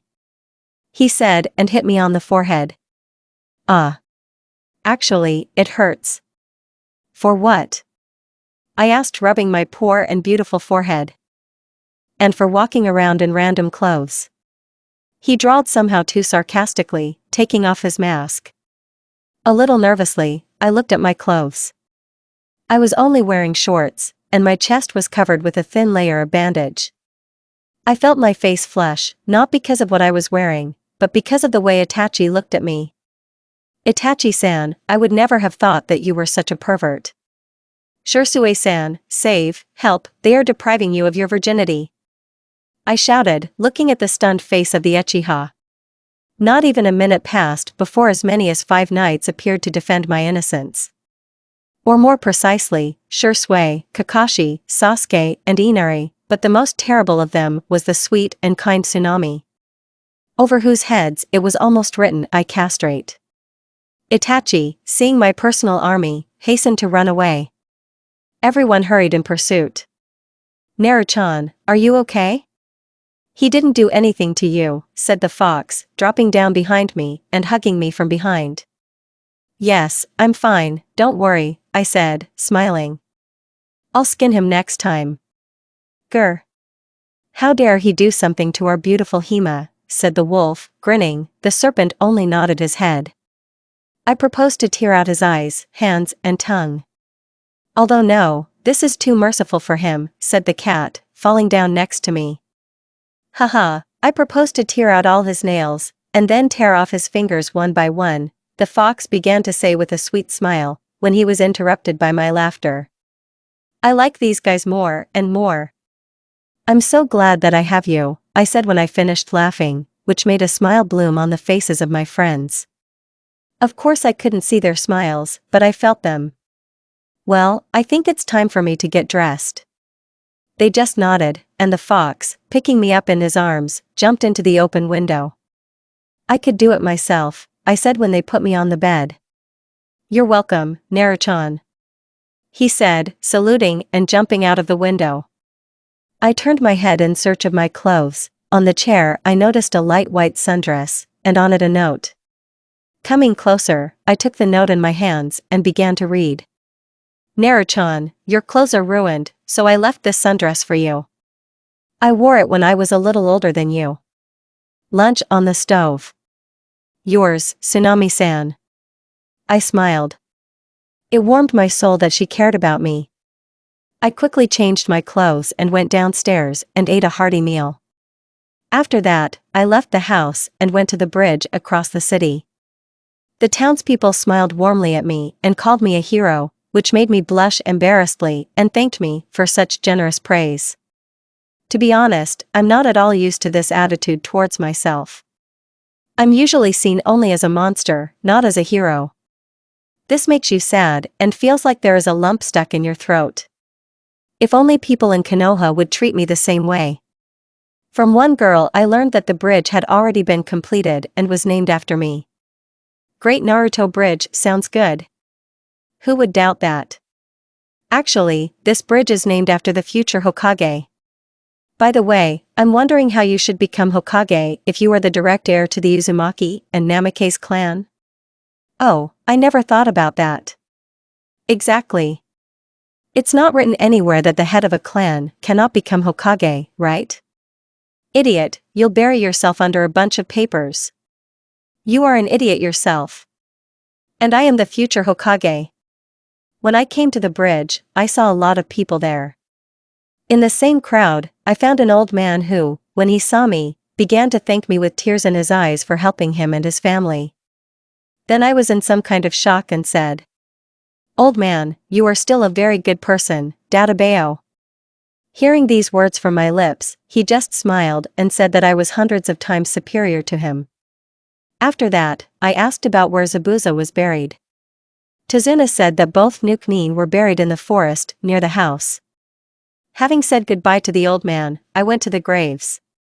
Along the way, I made 2 small wreaths. Having arrived at the place, I laid wreaths on the graves and turned my attention to the house standing nearby. Having entered it, I walked around all the rooms and settled on the bedroom. I saw a note on a small table at the end of the room. Coming closer, I saw an envelope on which was written in uneven handwriting, "For Kitsune." I took the envelope and left the house, deciding to read the letter in Konoha. Having told everything that happened to Haku and Zabuza, I went to the old man's house with a calm soul. By the way, Itachi was never castrated, although if Tachan had been here, he would definitely have been castrated. Inari then stated that I was officially his older sister and that very soon he would grow up, become strong and protect me. I just smiled at this and started squeezing the little one, from which he turned into a tomato, haha. We spent the rest of the day together. Shursui didn't leave my side and called Inari a little pervert. And when Shursui and Itachi heard that Sasuke and I were sleeping in the same room, they shouted, "Let's protect Naruchan's virginity." They sent him to sleep on the rug in the kitchen. To be honest, he was even happy about this until Sakura announced that she would lie down with him. I, as a kind person, gave up the room to the 2 of them, and I went to sleep with my brother. I think if this continues, Sasuke will become an avenger, Azuchan, yeah, an avenger of all sorts of pink-haired sexual rapists, and will run away to some faggot guy. Is it just me, or did you get carried away in the wrong direction? Do not you think? It seems to me that that pie with mushrooms was clearly not made from ordinary mushrooms. And I told you not to eat any nasty stuff. Well, I didn't know. Ahem. In short, I spent that night very laboriously. After all, I worked as a special heated pillow for my brother. Then I already began to regret my decision. Well, at least Sasuke was no better than me at that moment. I even felt sorry for this stupid topic. The morning before going home, he told me about what happened that night. As it turned out, he sat in the closet all night, hiding from Sakura, who was inspired by my words about responsibility and kept trying to tame the Uchiha in her sleep. As we set off, the old man said, "See you, I hope you don't forget us, and you, Naruto, will visit us at least sometimes." After hugging and saying goodbye to everyone, we finally hit the road. "There's still a little left," I said, walking ahead of everyone. And almost jumping up with happiness, "Very soon I will see Tusan." Emma. Naruto, don't be in such a hurry. Sakura can't keep up with you, said my brother, trying to slow me down at least a little. On the contrary, I just increased the speed. Then I'll go ahead with Shisui-san, and you will continue to trudge at a snail's pace, I said, grabbing the groaning Uchiha's hand. Shisui, look after her, otherwise she might fall from a tree in her haste and break something. Kakashi said as Shisui and I jumped onto a tree branch. Everything is fine, don't worry about me, Nai-san. I said and set off on the road. Where are you in such a hurry? How to where? Home. And something tells me that something good will happen. Well, or not very. Your intuition sometimes scares even me, then why did you drag this red-eyed guy with you? He is my security and friend. My father will kill me if he finds out that I rushed forward on my own, without protection. Naru-chan, why such a rush? Shisui asked as soon as I picked up speed again. Eh? Yes, I have a good feeling, and I want to get home as soon as possible. I answered, noting that the route ANBU were following us. We were silent the rest of the way. After about half an hour, we reached the gates of Konoha. I'm home, I said, happily looking at the walls of my native village. But suddenly the realization came that here, unlike the old man's village, I would only receive angry glances and chuckles. Shall we go get something to eat? Shisui asked, taking my hand and entering Konoha. With pleasure, I just think we need to change clothes first. I looked at my tattered clothes. Since we had a long journey ahead of us, I changed into my own clothes. After all, it is very inconvenient to run through trees in a light board. Nodding, he disappeared into Shunshin, and I, with the help of Haration, moved home.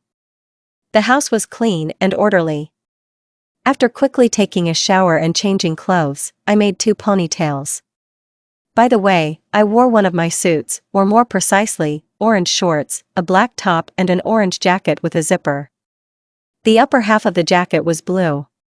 With the help of my father's technology, I reached his office in a second. Standing next to the door, I knocked quietly. Come in, my father's calm tone sounded. I immediately opened the door and went into the office. Tu-chan, I'm home, I said, running up to my father and hugging him. Welcome back. I'm glad you weren't hurt.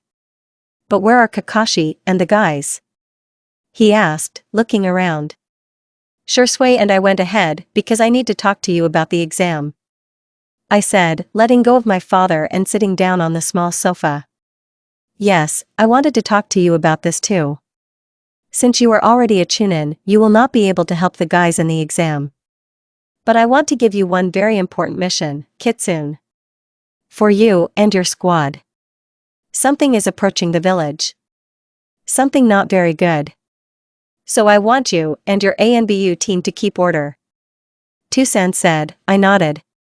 You should also be on your guard, because many villages are participating this year. Also from Suno will come their one-tailed Jinchuriki. Naru, Shikaku is very dangerous even though I am stronger than him. He's a complete psycho, and his Jinchuriki should turn out to be just like him. I don't know what happened to this abnormal person, but apparently due to his long imprisonment and loneliness, he finally went crazy. So I completely agree with your father on this. Ku, thanks for the information, you're like a walking library. Tu-chan, I know that, but, I began to say. But I have to help him, I said, jumping off the couch, which made Tu-chan's eyes widen. And a desperate groan sounded in the subconscious. After all, he is the same as me. And I know how he feels. So it's my duty. Naruto, Tu-chan said somehow sadly and shook his head. Well, I went, otherwise Shisui is waiting for me. Bye, I said, leaving the Hokage's office, through the window. I never made it to the ground. Because the Uchiha caught me. Shisui-san, do you already have this habit? Should I catch him in any unclear situation? I asked, looking up at the Uchiha and looking into his eyes. My heart began to accelerate its pace. I wonder what is happening to me. It's somehow strange. You could say that, he said, smiling. I don't really want to get scolded for not keeping an eye on you. Carry me, my dear, to a meeting with ramen, because the great and beautiful me wants to eat. I said, watching the guy's reaction. Unfortunately, she turned out to be quite ordinary. Okay, Your Highness. We'll go straight away, as you said, to eat. He answered with the most serious look he could muster. Because of this, I started laughing, infecting Shursui with my laughter. We got to Ichiraku in an excellent mood. Having eaten, Shursui and I went to the academy, or more precisely, to the swing that hung next to it. After chatting about nothing for a while and riding on the swing, I remembered that I wanted to go see Shikamaru upon arriving home.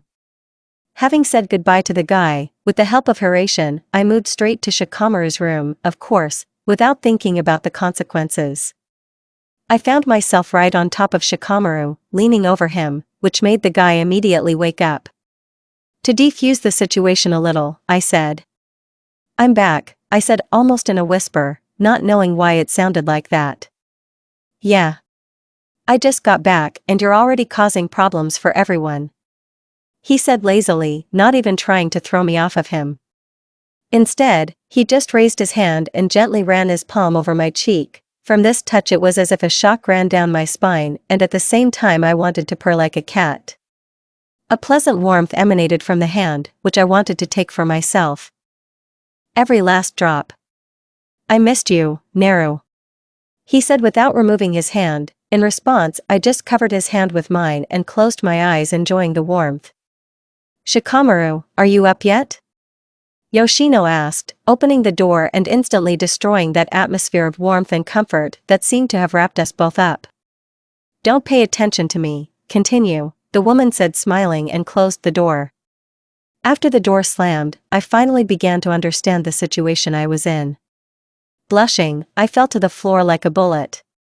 Shikamaru, blushing deeply, said. Women. How problematic you are. Naruto just mumbled something incomprehensible. Know that I'm rooting for Shikamaru. What? Nothing, it's just a commentary on the show. What show? I don't understand kurama, tell me. Stop. You don't think that me and Shikamaru are this that, well that? Naru. Your head is either going to explode or boil, Shikamaru said, looking at my face, red as a ripe tomato. Shikamaru, I stuttered, seeing the guy's face right in front of me. While the fox was laughing in his subconscious, I had already mentally managed to have a wedding and give birth to a whole bunch of children and have children. No, no, no. I'm too young for this. The girl shouted, crawling away from Shikamaru. What's happened? Shikaku asked, running into the room. The sound of a fall and a pitiful groan were heard from outside the window. Nothing, it seems, answered Shikamaru, not understanding what he had done wrong. I ran to Yoshino and hugged her. As we left the room, Shikamaru asked a question. Father. Why are women so strange? No one knows this, son, no one. Shikaku replied, scratching his head. To be continued. Probably. Smiling at something, Shikamaru's mother took Naruto's hand and led the girl into the kitchen where green tea with herbs had already been heated. Having calmed down a little, the girl began to talk casually with the woman about her mission. Naru and Yoshino managed to cry over Haku and laugh at the hunt for Itachi. Their conversation was interrupted by Anbu, who announced the arrival of Kakashi's team. Quickly saying goodbye to her aunt, Naruto went to the Hokage's office, where her team was already located. Arriving at the place, she saw tired Genin, or more precisely, Sakura and Sasuke. By the way, the first spruce stood on its feet, occasionally swaying in place from fatigue. Kakashi felt great watching the suffering of his substudents. There were no Uchiha nearby. I am glad that you successfully completed your first important task, despite the difficulties that arose. Kakashi, leave me a report. Kakashi, Naruto, you stay here, and you can go home. The Hokage gave instructions. As the genin left the room, Minato sighed and weariness appeared on his usually serious face. Minato-sensei, you should rest at least a little. Kakashi said, placing the scroll with the report on the table of the village head. The man just shook his head, saying, "There's still too much work. Kakashi and I-san is actually right. Did you even sleep while we weren't in the village?" asked the dissatisfied girl, crossing her arms over her chest. In response to this, Minato only hid his face behind one of the open scrolls. "Don't tell me that you never even went home once during the entire time I was gone?" "I was at home several times," the man said, looking out the window. "You go home now and rest. And Kakashi and I-san and I finish your work. Am I making this clear?" the girl asked, leaning towards the Hokage's table, spreading a heavy aura around her. Minato nodded his head diligently, like a tadpole, and Kakashi choked on air when he heard that the sensei's work would fall on his shoulders. Kurama only laughed at the behavior of an adult man and also the fourth Hokage. Minato simply got up from his chair and moved home using the Thunder God technique. "Emma, as I understand it, we won't be returning home today?" the man asked, looking at a stack of papers. The girl nodded in response. She sat down on one of the chairs and took the top folder. Kakashi did the same. Both got to work, not paying attention to the time. The secretary asked all visitors to come tomorrow, so no one disturbed our couple. They finished around midnight, feeling incredibly tired. Naruto, not paying attention to the man's protests, moved him with her father's technique to her home and sent him to the guest room to rest. The girl herself quickly took a shower. The brains refused to work because of all the information piled up, and the body was also tired because of the journey home. Not paying attention to anything around her, Naru instantly fell asleep. The girl opened her eyes due to the lack of a blanket, although she clearly remembered how she wrapped her head in it. Looking around, she noticed scattered ashen hair on her pillow. Information reached the still sleeping brain slowly, so Naru did not immediately realize what was happening. Looking around again, she confirmed that the room was hers, which means it was not she who suffered from sleepwalking that night, but Kakashi. A moment later, the door began to open, and from behind it a light top of the head appeared. "Good morning," Kakashi said, waking up from a rather loud creaking of doors. After this phrase, the sound of breaking wood was heard, and a dark aura spread throughout the room. "Minato-sensei, this is not what you are thinking about now," the man began to explain, but his voice remained that of a not very pleased sensei. 10, 9, he began to count slowly. Kakashi looked between Minato and Naruto. 8, 7, 6. The man began to approach the girl's bed. Kakashi, without thinking twice, jumped up and jumped out into the street through the window. Minato, not counting to the end, jumped out after him. Naruto herself sighed and got out of bed and began to get dressed. Going down to the kitchen, the girl put on a red apron with a drawing of a cute little fox. Having prepared a simple breakfast for all three, she began to eat without waiting for her father and sworn brother to arrive. "Kurama, do you know how Nissan ended up in the same bed with me?" "No idea. I slept like the dead." "You're so happy, you're almost purring. What have you already managed to do while I was sleeping?" "Nothing at all. Be sure of this. You trust me, right?" "Of course, oh great and beautiful, most honest and modest, Kyubi no Yoko," the girl said sarcastically. The fox responded with displeasure and muttered something about how all the ungrateful Jinchuriki had completely stopped respecting him. Naruto, not paying any attention to the latter, wrote a note about the location of breakfast and that she was going for a walk in search of the one-tailed creature. With a sense of accomplishment, the girl attached the piece of paper in a visible place and left to search for the shinobi from Suinya. Kurama changed the topic of grumbling, and now lamented that the girl was clearly looking for new problems for her small, skinny ass. She recognizes Konohamaru's cry from hundreds, and now she recognized him and was already rushing to help her friend. Looking around the corner, she saw some guy in black clothes and with a strange package behind his back, holding Konohamaru by the scarf and ready to kill the latter. Also, not far from them, stood a blonde with strange ponytails on her head. "Booger, watch where you're going," shouted the guy with the painted face. Do not shout at me. I'll tell Grandpa and Narune-san everything. And then you will definitely not be happy. The boy shouted in response, trying to escape from the hands of the suspicious guy. The girl, standing at a distance from them, did not pay any attention to this, examining her manicure. Hey, decorated one. Let Konohamaru go. Naruto said, putting her hands in her pockets and walking up to the guy. Find an opponent to match yourself, or do you only know how to bully younger people? Who else are you? The guy asked without letting go of the boy's scarf. Narune-san. Help me. The boy shouted, starting to try to escape twice as hard. Before asking, identify yourself. And let the kid go. Naruto said, standing opposite the guy. The guy didn't pay any attention to the girl's words. Naruto, without seeing any reaction, took her hands out of her pockets and once again. After thinking it over, she hit the guy in the face with all her might, or rather tried to do so. The guy had no choice but to let go of the boy and block her blow. Konohamaru wasted no time in getting up and running to the side. Actually, it's uncivilized to ignore girls. Naruto said and decided not to feel sorry for the impudent person, raised her knee and sharply hit him where he was most dear.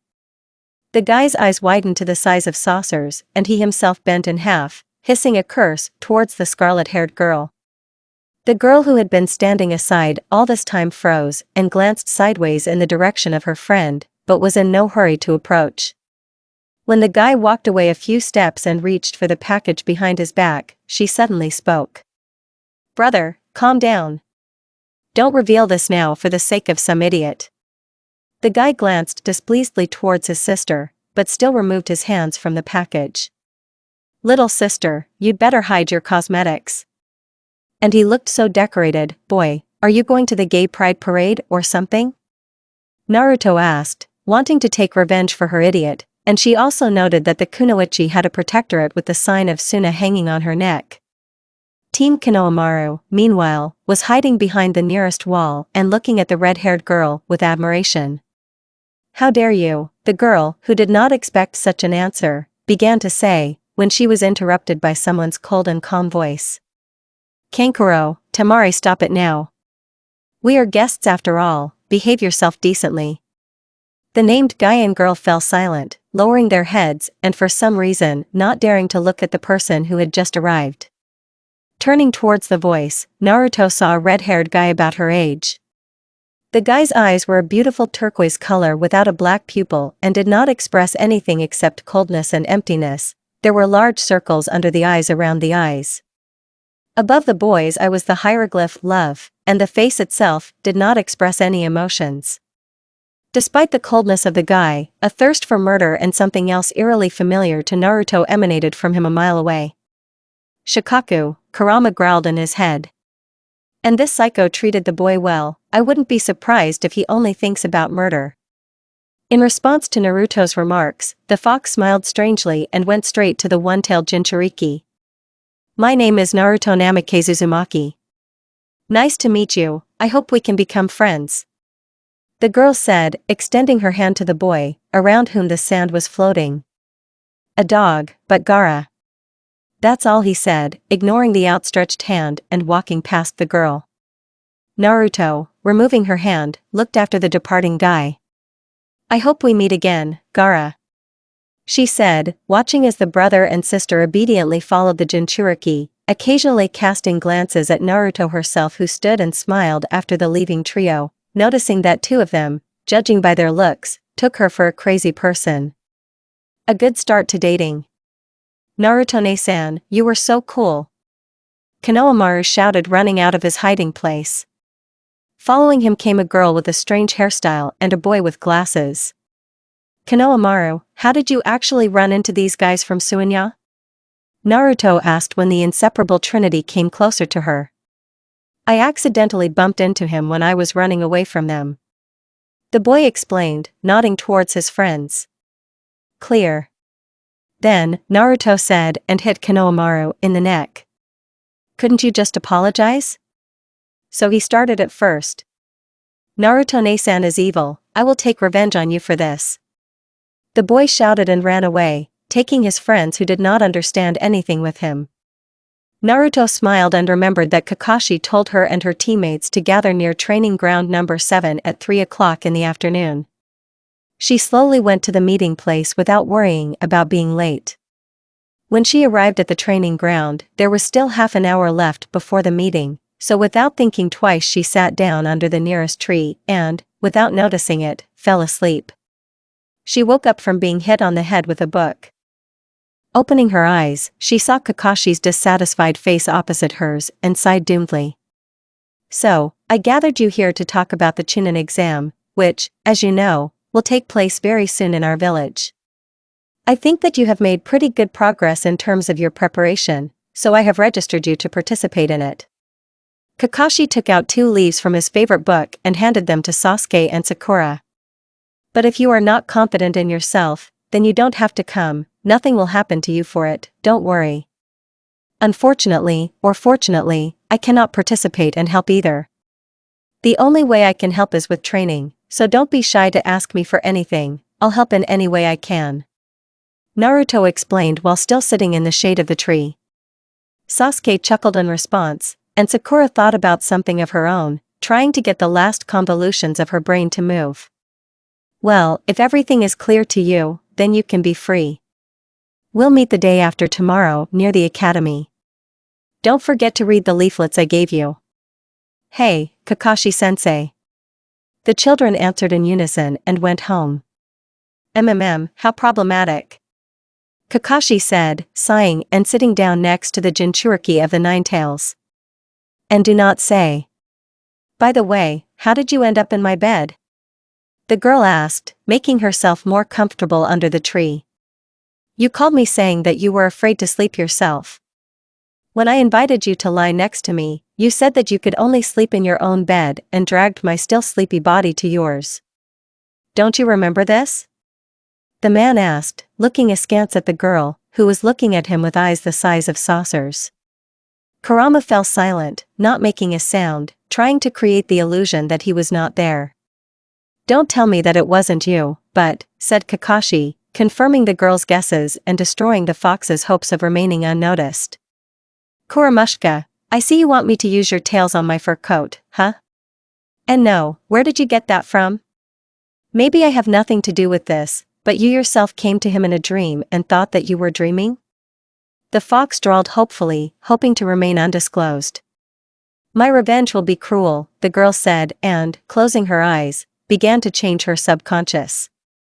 There was a giant carpet with Shikaku's image on the floor, and the walls were white with red polka dots. And those peas are not easy, but they are not sharing.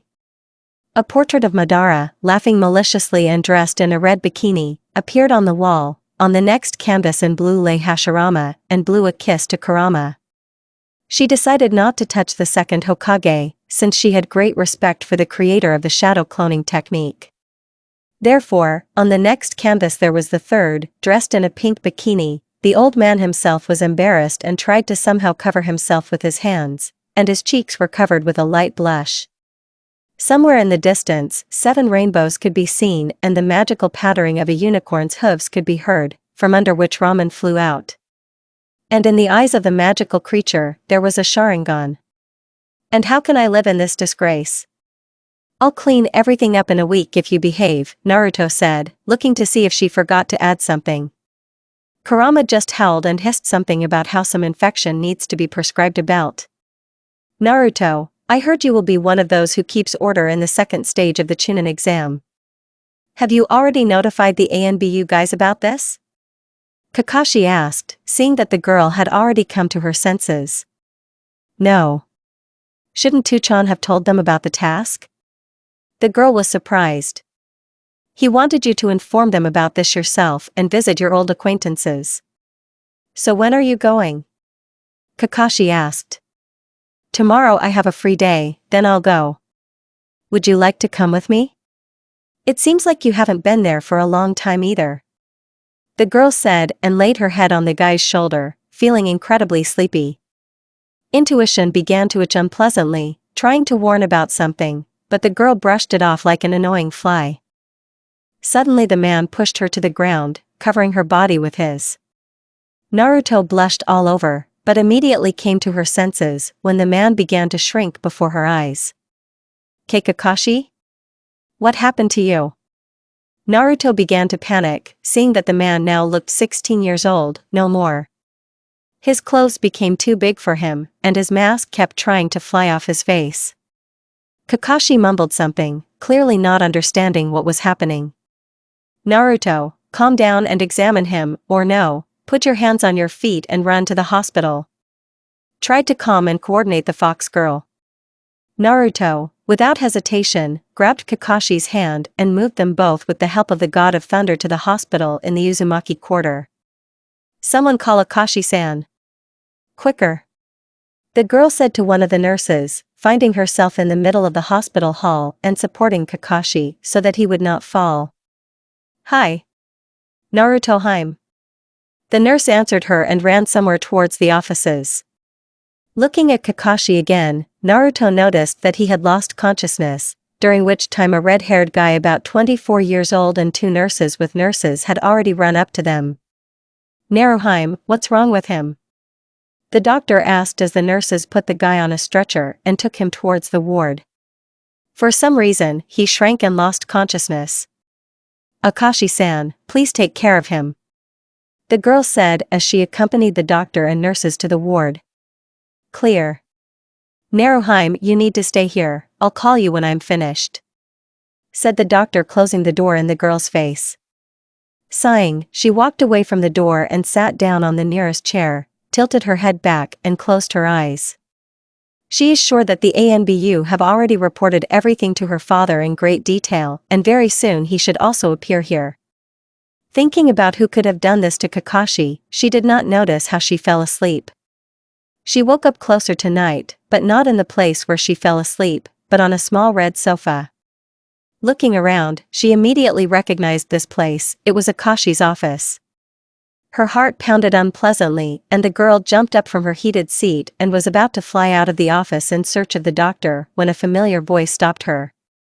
Naruto, I'm calmer right here, you don't need to look for me.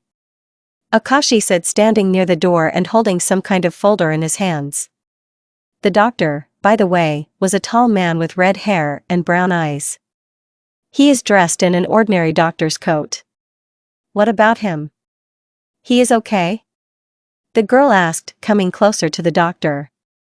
If you don't take into account the fact that he's about 10 years younger, he's just sleeping and completely fine. Although I dare to assume that his memory also suffered a little. Akashi-san, do you happen to know what caused this? The girl asked, wanting to find out everything she could about the condition of her named brother.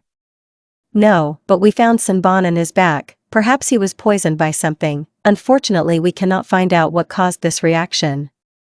But don't worry, Hokage-sama has already sent Jiraiya-sama for Tsunade-sama. The man said, putting his hand on the girl's head and ruffled her hair. Naruto just smiled at this gesture, not paying any attention to the ruined hairstyle. You need to go home, rest. As soon as he comes to his senses, I will send people for you. Fine.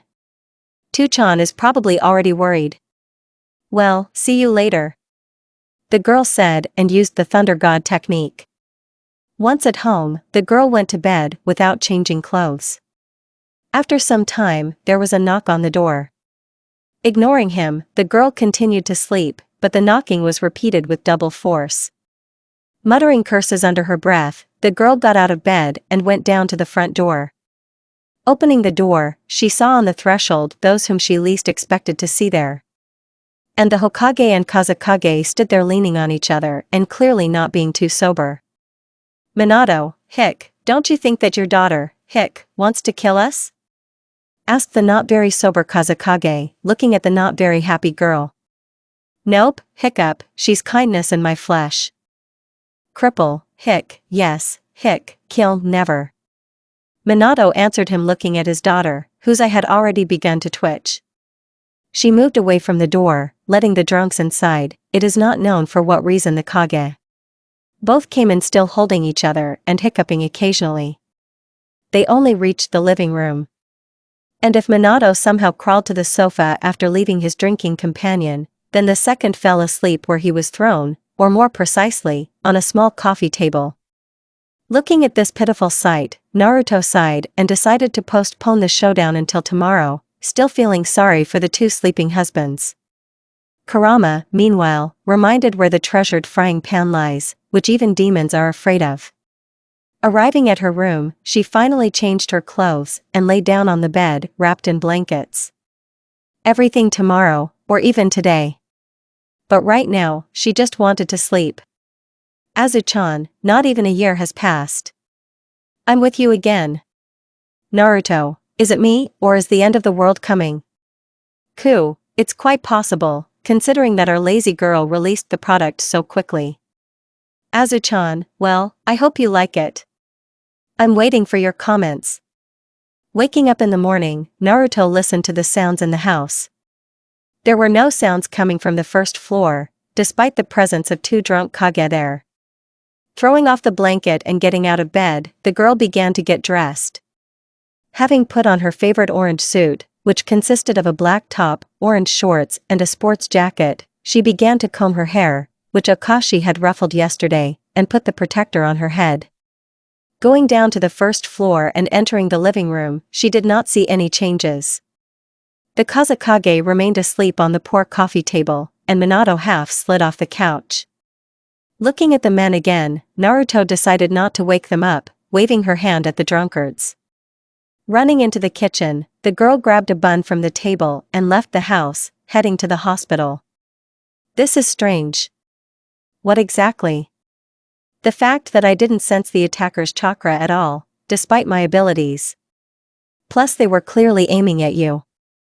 And as I understand it, the dose of the substance that was on Senbon was supposed to turn you into a 3-year-old child. I can't imagine who might need this. Me too. I wonder how Kakashi noticed the threat.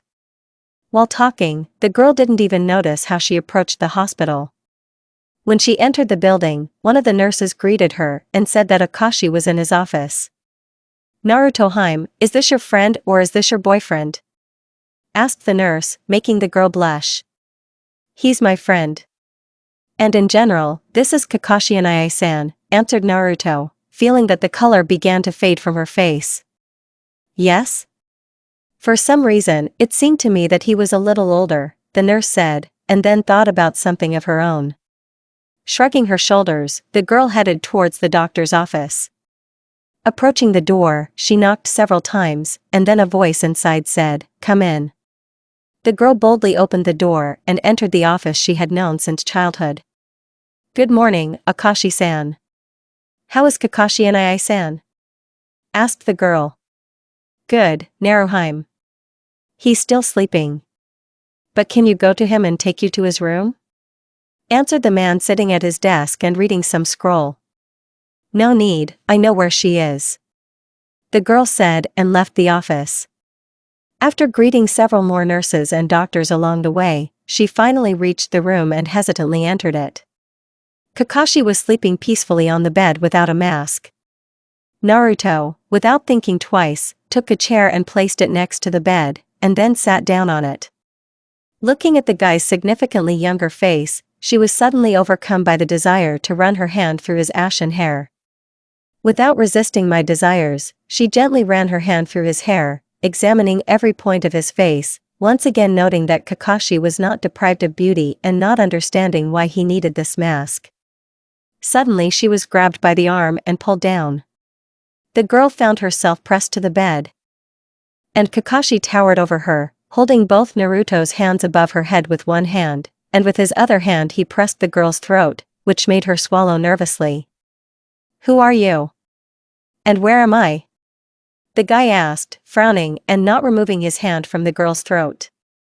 "I am Naruto Namikaze Uzumaki, the daughter of your sensei, and we are in the hospital of the Uzumaki clan." "Kakashi and Ai-san, how could you forget me?" the girl said, puffing out her cheeks and looking into the guy's eyes, which now reminded her of large saucers. "This can't be. Naruto is only 2 years old," he said, coming to his senses. "Maybe you can let me go, and I'll explain everything to you?" If Tuchan sees us now, you won't be able to avoid castration. Naruto said, putting on the cutest smile possible. Don't believe me? Well, I wouldn't believe it either. Do you see these scars? I'm the only one who has them, so I'm definitely Naruto. Naruto has hair the same color as Minato-sensei, but yours is red. Not docking. Yes, I have beautiful golden hair. I used to have. But it's your fault that it's red. Avenger.ov, Uchihan finished. The girl began to be indignant when the guy let her go. Suppose I believed you. So how did I end up here, and why did you become so big? The guy asked, sitting up on a small bed and leaning on the wall of the hospital room. Naruto, meanwhile, sat cross-legged and began straightening her hair, which now resembled the nest of some giant bird. Well, let's start with the fact that it wasn't me who became big, but you shrank for reasons unknown to us. Well, but here you ended up for the same reason. By the way, what is the last thing you remember, and how old are you now? The girl said, finally styling her hair and watching with interest the guy's reaction. This looks like some kind of cheap adventure novel. Don't drag your feet. Okay. Well, I remember how I was on a mission to capture ordinary bandits. We stopped for a rest and I fell asleep. I woke up already here. I am now fully 16 years old. Is it really that important? Well, at least now we know exactly how old you are and that not only your age has decreased, but your memory has also suffered.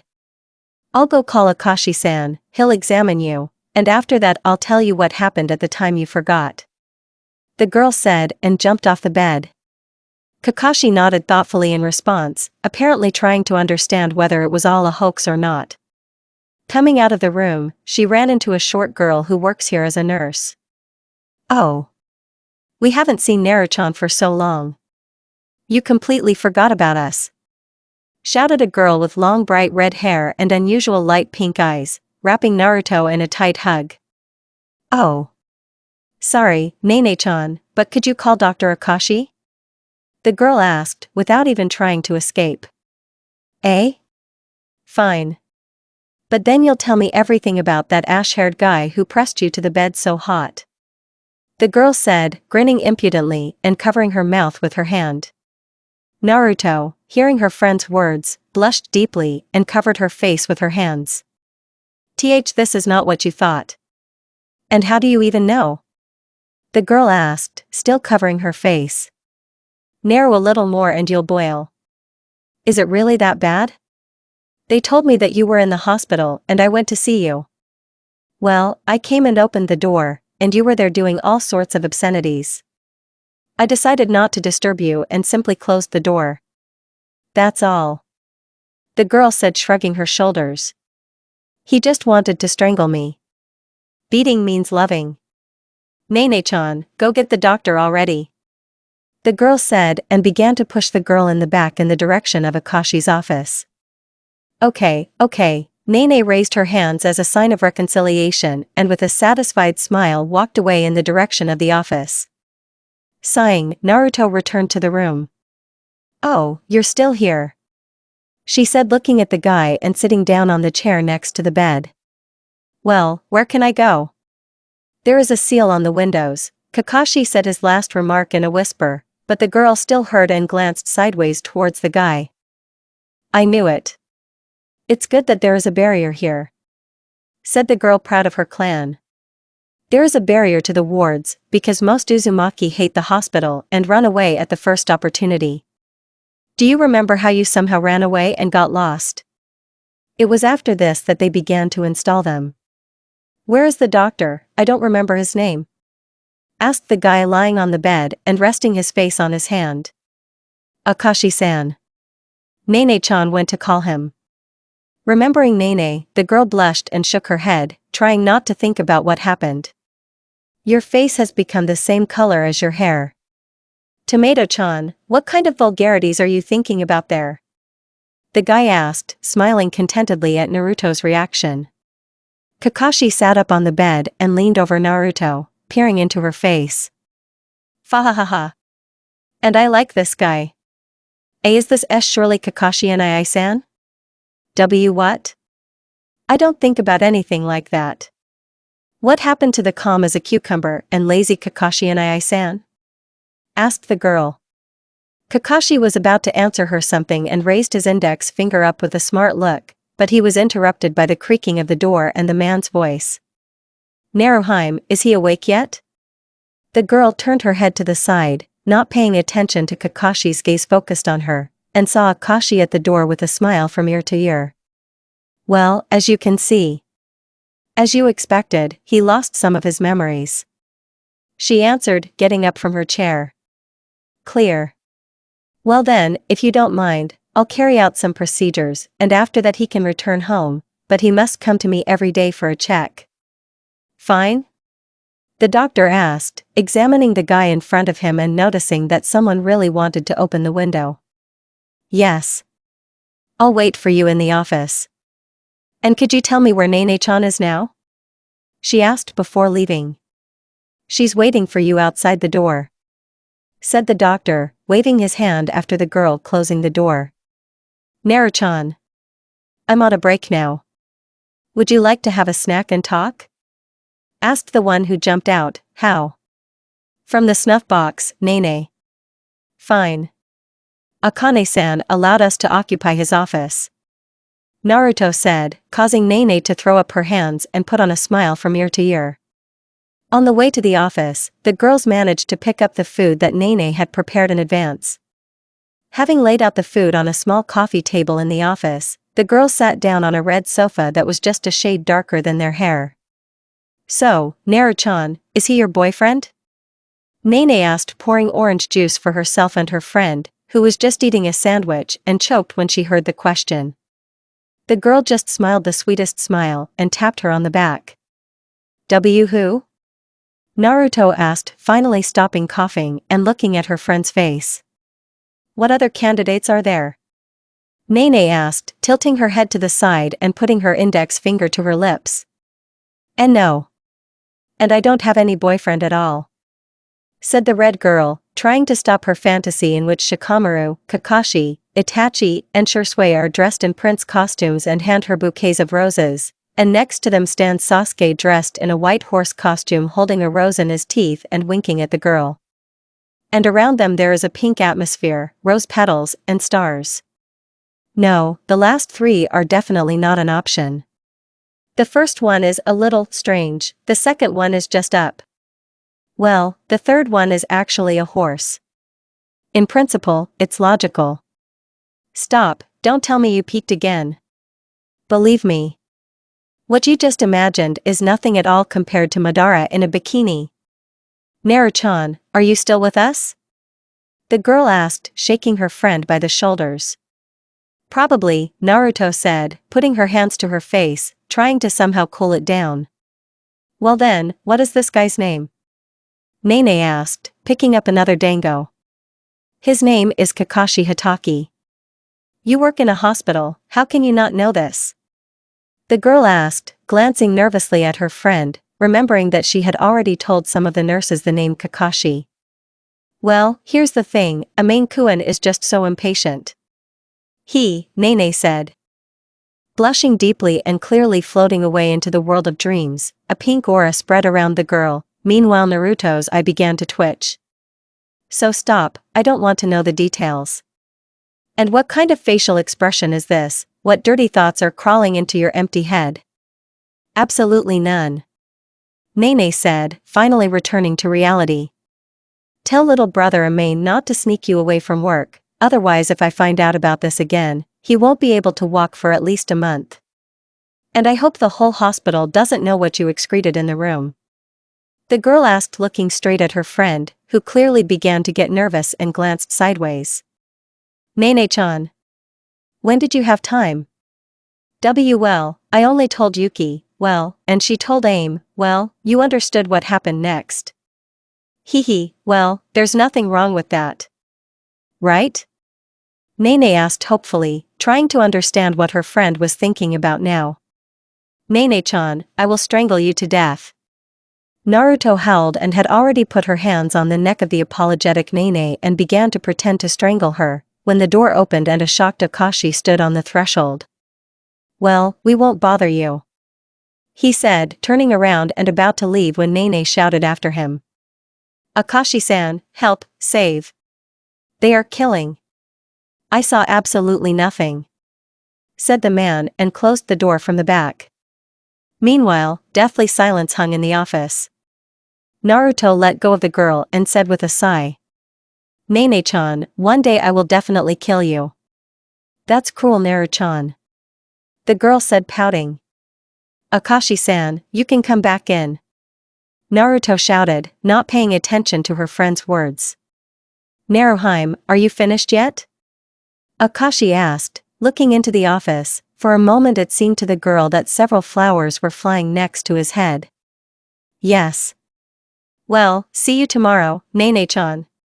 Naruto said, smiling as if nothing had happened, and left the office into the corridor where the doctor and Kakashi were already waiting for her. Naruhime, I'm waiting for you tomorrow, after the first stage of the exam. I hope your friends can pass it. Goodbye, Akashi said, entering the office. See you. The girl said goodbye. Kakashi simply nodded. Turning to face the guy, she noticed that he was dressed in a standard jonin costume and, of course, he was wearing his favorite mask. Kakashi and Ai-san, Naruto began to say as she walked towards the exit of the hospital, when the guy tactlessly interrupted her. It's just Kakashi, all these prefixes are too long. Okay, then Kakashi, I think it will be better if you live with us for the first time. While we go home, I will tell you everything you forgot, said the girl, leaving the hospital. On the way, they talked about a forgotten time, trying not to notice all the hateful glances directed at Naruto. When they reached the house, Naruto managed to tell him everything. I'm home, the girl said, opening the door of the house and going inside. Kakashi followed him in, noticing that the sensei's house was almost no different from how he remembered it. Looking into the living room, Naruto happily noticed that the two bodies were no longer there and that everything had been removed there. I just remembered. I'm going to the ANBU headquarters, would you like to come with me? The girl asked, remembering that she had forgotten to tell her comrades about the task. Fine. I can't sit here within four walls and read Jiraiya's perverted books, besides, everyone will obviously be shocked by my appearance, the guy said, smiling under his mask. Then let's not waste a minute, the girl said, joyfully leaving the house and closing it. Kakashi silently followed her and almost screamed when she grabbed his hand and said, let's take a shortcut. Without hesitation and without waiting for Kakashi's answer, the girl moved them to the main hall of the ANBU headquarters. We are in place, she sang joyfully without letting go of the guy's warm hand. Did you miss me? The girl asked, looking at several ANBU who were nearby and did not express any surprise. Naru, you're as usual, huh? You haven't appeared here for a long time, one of them asked, looking up from the scroll. The girl nodded, not paying attention to the frozen Kakashi, who was assessing all the changes that had occurred during such a time. Naruto, you brought us a new addition, or is it Kakashi-senpai's lost brother, or maybe it's his son? Asked the girl in the bear mask. This fool is Kakashi-senpai, check his chakra. Naru, what happened to him again? Asked the guy in the hair mask, hitting the girl on the neck. Haha, guys, you haven't lost your optimism. Kakashi was poisoned by something and does not remember the last 10 years of his life, Naruto explained, and then, remembering, added something. Where are the guys from my team? They are on the training field, should I call them?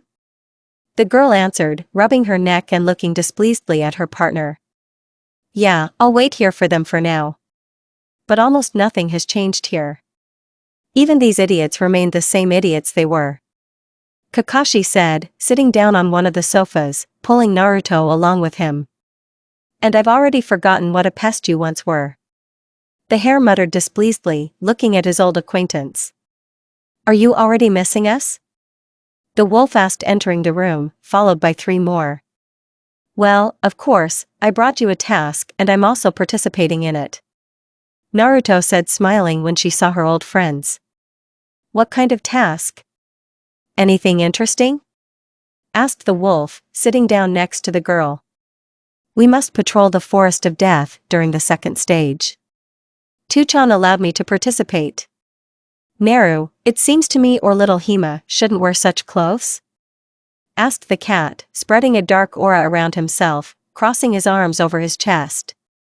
Naruto blinked several times, pretending that she didn't understand anything. Kakashi sighed and without hesitation buttoned the girl's jacket up to her neck, not paying attention to the protests. If you wear something like that again, I'll burn you. But it's so convenient for me. The girl objected, pouting and turning away from the guys. Naru-chan, don't pay attention, they're just embarrassed. The fox sang, placing his hand on his partner's shoulder, smiling under his porcelain mask. Shut up, fox. If you are a pervert, it does not mean that everyone is the same as you. Answered the dissatisfied cat, putting his hand on the fox's mask and pushing him away from him. But it was insulting. Naru-chan, I'm not a pervert, right? The guy asked hopefully, not paying attention to the cat's hand. A pervert, and what a pervert. You know Ero-sanen's books by heart, even Kakashi hasn't read them as many times as you have. Said the girl turning away from the red-haired man. Hearing this, he just sat down in the corner of the room and hugged his knees. Naru, it's not fair, you said that you wouldn't tell anyone about this. The fox said with reproach in his voice, still sitting with his back to the guys, he said. Fox, this is a fiasco. Said the snake, trying not to neigh. Is it just me, or have we gone in the wrong direction? The wolf asked, going through Naruto's hair. You will find out the details of the task from Tucson. Well, I guess I'll go home. The girl said, smiling and taking her hair from the wolf. Then let's not detain you, we'll see you later. Said the cat, helping the girl get up from the sofa. See you. The three others said in one voice. To which the girl smiled even more, realizing that she really missed them. Kakashi, as a sign of farewell, simply waved his hand and followed Naruto to the exit. After leaving the building, they slowly walked home. Kakashi looked around, noting that, again, almost nothing had changed, only people had gotten older. Suddenly stopping in the middle of the road, the girl exclaimed. I want ramen. She hit her open palm with her fist. Kakashi stopped a few steps away from Naruto, raising an eyebrow in surprise. The girl, not paying attention to the guy's surprise, grabbed his hand and dragged him in the direction of Ichiraku. The guy just smiled under his fabric mask and squeezed the scarlet-haired woman's hand tighter. Hello. The girl said, sitting down on one of the chairs, seating the guy next to her. About. Naruto, you haven't visited us for a long time. Would you like to ramen? Asked the old man when he saw his regular client. Yeah. How I missed this delicious smell. Naruto said as she smelled her favorite dish. By the way, Naruto, are you on a date with this young man? The man asked, while preparing and smiling sweetly, which made the girl blush. What's wrong with all of you, have you conspired? Asked the embarrassed girl. Hee, no need to be so shy, here's your ramen. Said the old man, placing 2 plates in front of them. At the sight of the plate, all thoughts flew out of Naruto's head, leaving room only for ramen. Have a nice time. The girl said and began to absorb the contents of the bowl. For some reason, it seems to me that between me and ramen she will choose the second one, Kakashi said gloomily, watching as literally in a second the bowl was empty and Naruto asked for more, not paying attention to the words of the guy sitting next to him. The old man just laughed at this, and Kakashi began to eat his portion. After countless servings, the girl finally had her fill and after paying, they went home again. Do you have a black hole there? The guy asked, poking his finger at Naruto's flat stomach. Nothing like this. Said the girl buttoning up her jacket. Then where does it all go? How come you haven't become a kolobok yet if you eat so much food? I don't eat only for myself. And in general, I train a lot. Naruto began to shake her hands and make excuses, blushing. To which the guy started laughing, and the girl was still trying to prove something. In such a cheerful atmosphere, they reached the house. The front door was open, which meant that Minato was already home. "Tu-chan, we're home," said the girl, entering the house and taking off her shoes near the entrance. In response, she heard the sound of a pan falling in the kitchen. "Did you hear that too?" "Yeah." "Don't tell me what Minato-sensei is cooking," the guy asked, glancing towards the kitchen, recalling the teacher's hellish cooking. "God forbid," the girl said and confidently walked towards the kitchen. "Are you sure this should be put here?" asked the first voice. "Yes, love it. The bigger, the better," the second voice answered him. Naruto immediately recognized the two voices. The first belonged to her father, and the second to Erosanin. "Lord, please let my kitchen be in order. Do not even hope. If these two get together, then you can say goodbye to your precious kitchen. And if there is also that crazy woman there, then they have created something living and not very intelligent there. Don't you think it shouldn't move?" asked a third voice, hearing which Naruto mentally said goodbye to the kitchen and all the utensils. Goosebumps ran through Kakashi's body. "Naruto, maybe we shouldn't?" the guy asked, grabbing Naruto's hand. The girl smiled sadly and finally entered the kitchen. Entering the room, she froze on the threshold. Three seemingly adult people froze in front of her. Tsunade stood next to the once white saucepan and poured some strange sake into it. Minato was holding in his hands some kind of strange jar with bugs inside and apparently tried to open it.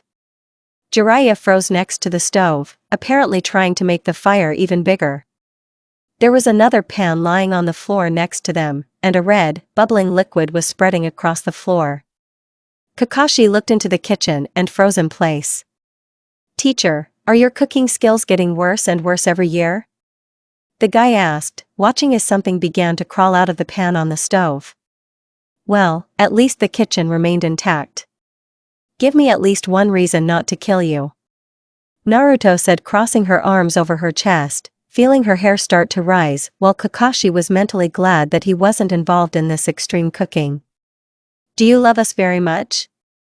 Jiraiya asked, hiding behind Tsunade. "Logical. Tu-chan, I still understand that these two are developing a new form of life. Well, what are you doing here?" the girl asked, and Tsunade, meanwhile, closed the pan with a lid, preventing anything living from getting out.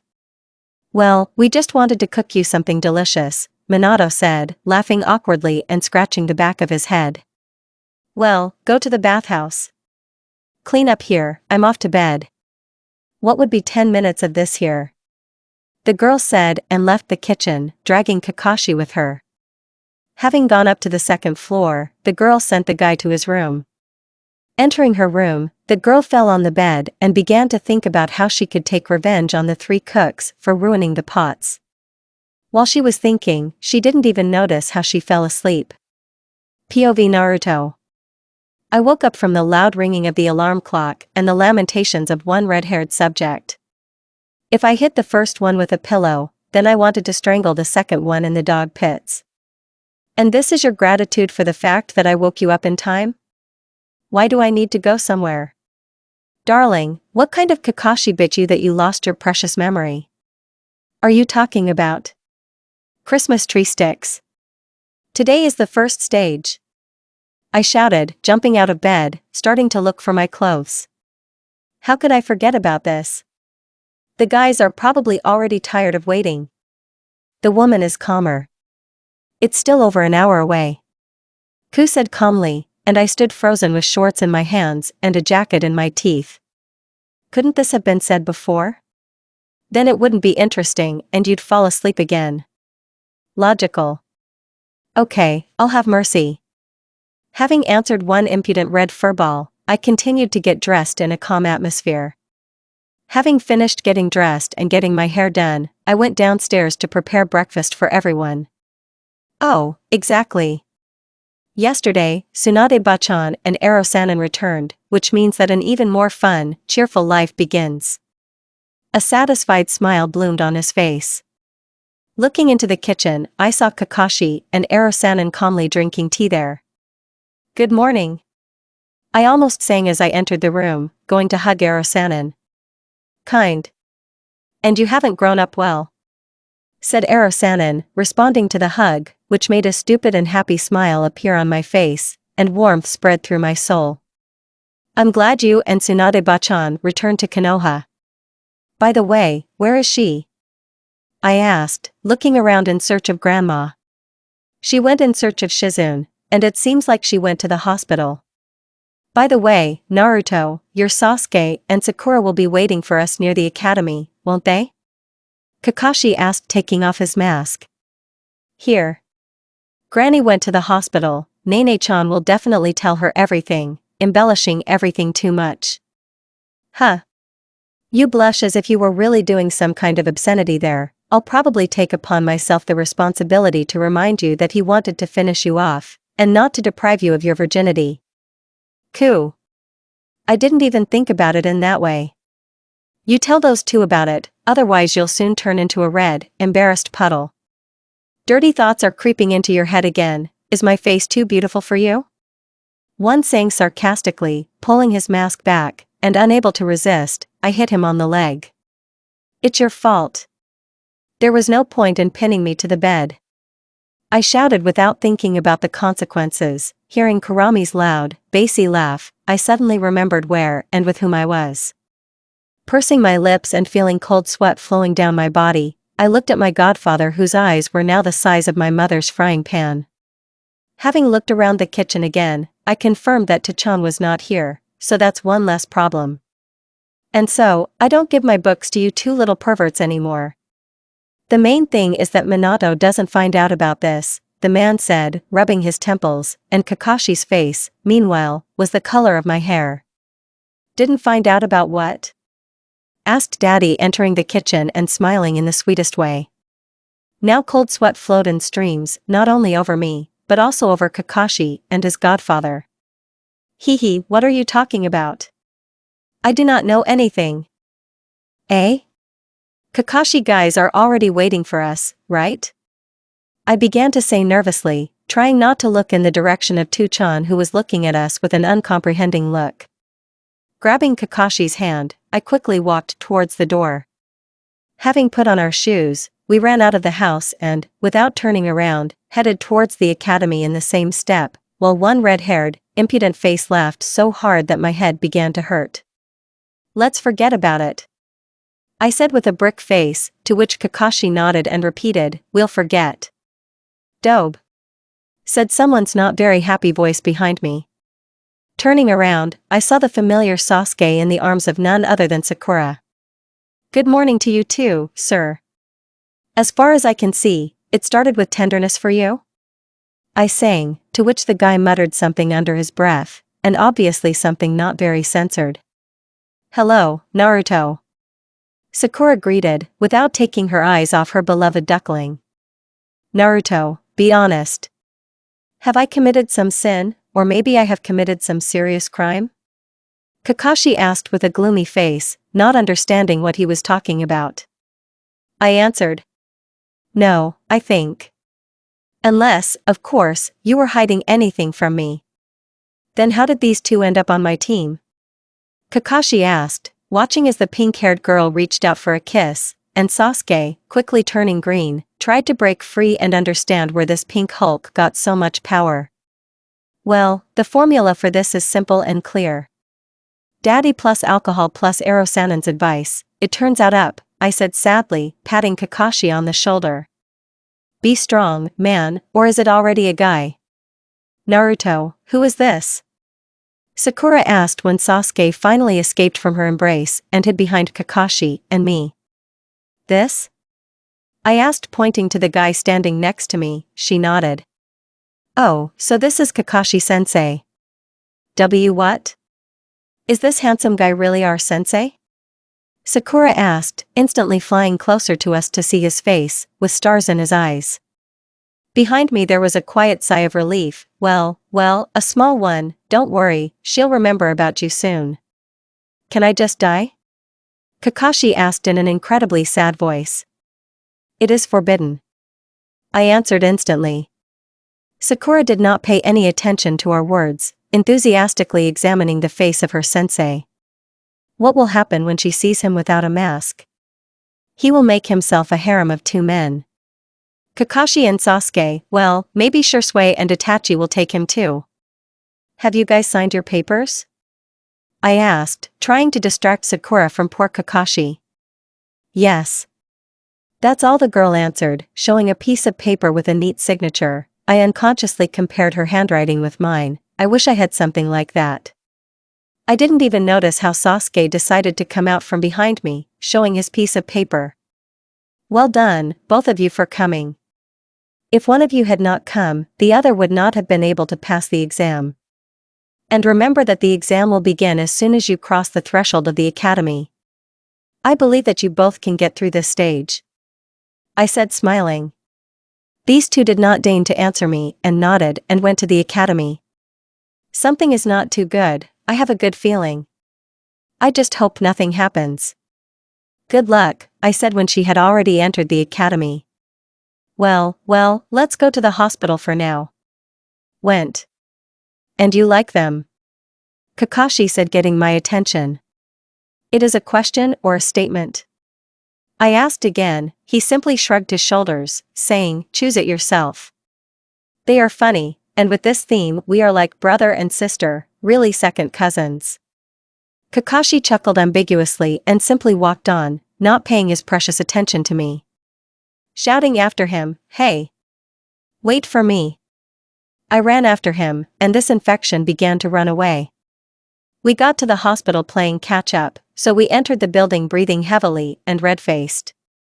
The nurses looked at us strangely, whispering something. We, not paying attention to them, went to Akashi-san's office, exchanging caustic comments. A doctor and a granny were waiting for us in the office, who first froze when she saw us. And then her eye began to twitch. What were you doing? Akashi-san said, shaking his finger and looking at us somehow ambiguously. Doctor, how are you? What kind of porn are you thinking about there? This woman just wanted to kill me, Kakashi said, putting his hands in his pockets and tilting his head to the side. Standing and just staring at this idiot, I felt myself starting to blush again. We were just playing catch-up, I said, covering my face with my hands, in response to which there was a chuckle from Kakashi. Catch-up? The doctor asked, looking at us with round eyes, bursting into uncontrollable laughter a second later. I'll kill this old pervert, whispered the granny, covering her eyes with her palm. She apparently thought about the same thing as Akashi. For some reason, I suddenly wanted to hit someone, I said, looking at the still neighing sub-doctor. Well, if I were them, I would think so too. Kakashi responded to my remark. I missed a nervous laugh. Akashi finally stopped laughing, picked up Grandma and Kakashi by the arms, and dragged them to the examination, and they sent me for a walk. And here I am, alone, poor and lonely, walking around Konoha in search of adventures for my butt, and I took a walk to Mount Hokage. Having settled down on the head of the second, I began to think about where to find these same adventures. You could go and watch the exam through the window, but that spot was probably already occupied by Enko, the second stage examiner, waiting for her moment to make an epic appearance. I don't really want to go home, I'll die of boredom there, because Tachan is at work, and Ero-sanin is probably in the women's baths, collecting material for his perverted book. There is only one option left. Are you going to torture the Uchiha? Yeah. Can you find someone nearby? You won't believe it, they seem to feel it when you think about them. 2 of them are staring at you right now. Luck is on my side. Turning my head, I saw the owners of tenacious gazes, Itachi and Shisui. Noticing my interested look, the latter beckoned me with his finger, and without hesitation I went down to them. Long time no see, I greeted, looking at the guys. While Shisui hasn't changed a bit since we last met, Itachi has undergone some changes. For example, the pink ends of his hair, which he most likely cut off, disappeared, and his manicure also disappeared. While I was looking at him, Shisui took my hand and kissed the back of it. Yeah, it really has been a long time. Did you miss me? The guy asked, sparkling with his sparkling gaze. Yeah, you'll miss you here, I answered, noticing Itachi's gaze full of some incomprehensible tenderness. Itachi, have you decided to change your image? Yes, but somehow I got tired of it. What do you think? He asked and smiled kindly. It suits you much better. You are not behaving as you always do. Something happened? I asked and noticed how Shisui looked away, clearly thinking about something. I promised the Hokage that I wouldn't tell you anything, the guy answered looking at my puppy dog eyes. Arg. Okay. But if I am executed or castrated, then I will never forgive you. Let's go to a cafe, we can sit there and eat. We'll talk there. Itachi suggested, clearly hinting that he would not refuse a few servings of dango. Okay. Let's go first to that cozy cafe with dango. You just can't use technology, I said, watching the guy's reactions. Shisui answered, trying not to laugh. Naru, you are still such a child. I simply shrugged my shoulders in response, saying, well, what can you do, as it is. Once. 2. 3. Itachi counted to 3 and the three of us took off. While running I felt the wind blowing through the strands of my hair, and some kind of childishly stupid smile broke out on my face. Feeling the excitement spreading through my veins, I, without turning my attention to my friends, pulled ahead and was the first to reach the cafe. Shisui came second, followed by Itachi a second later. Raising my head proudly, I entered the cafe and sat down at a table in the corner of the cafe, next to the window. After ordering food, we began to wait for our order. So, Naru, don't tell the Hokage that I told you this. Fine? Shisui asked, looking me straight in the eyes. I nodded. Well. You know that just recently the Kazekage and the Hokage were conducting some negotiations. I was lucky enough to be one of the ANBU guarding the Hokage at that time. And what do I have to do with it? I asked, not understanding why I needed this story. Well, it's just that the Kazekage insisted on your marriage, and he proposed no one else as a groom, but his crazy son. He returned from a walk and kept asking him about you. Hearing this, my jaw said hello to the table. He's just looking for me to kill me. God, it better be this way. Well, as I understand it, Tuchan sent him to 3 cheerful letters, since he and the Kazekage got drunk that day. I answered, knowing that even when he's not sober, Tuchan will never allow anyone to marry me if I don't want it. Yes. Beware of him. I heard that he killed repeatedly in his village without reason. Even his family shuns him and even fears him. Itachi inserted his word. Well, we are shinobi, and we killed at least once. Plus the guy is not guilty that the one tail was sealed into him, I feel sorry for him. As for his interest in me, I think he is not interested in me, but in Kurama.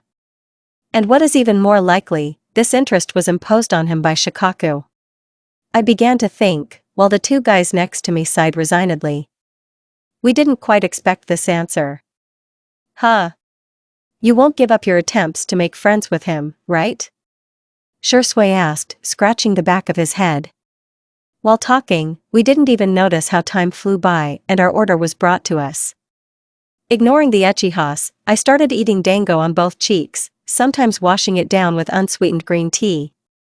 Shisui also said that he and Itachi received the same task as me. After sitting in the cafe for some time, we decided to go home.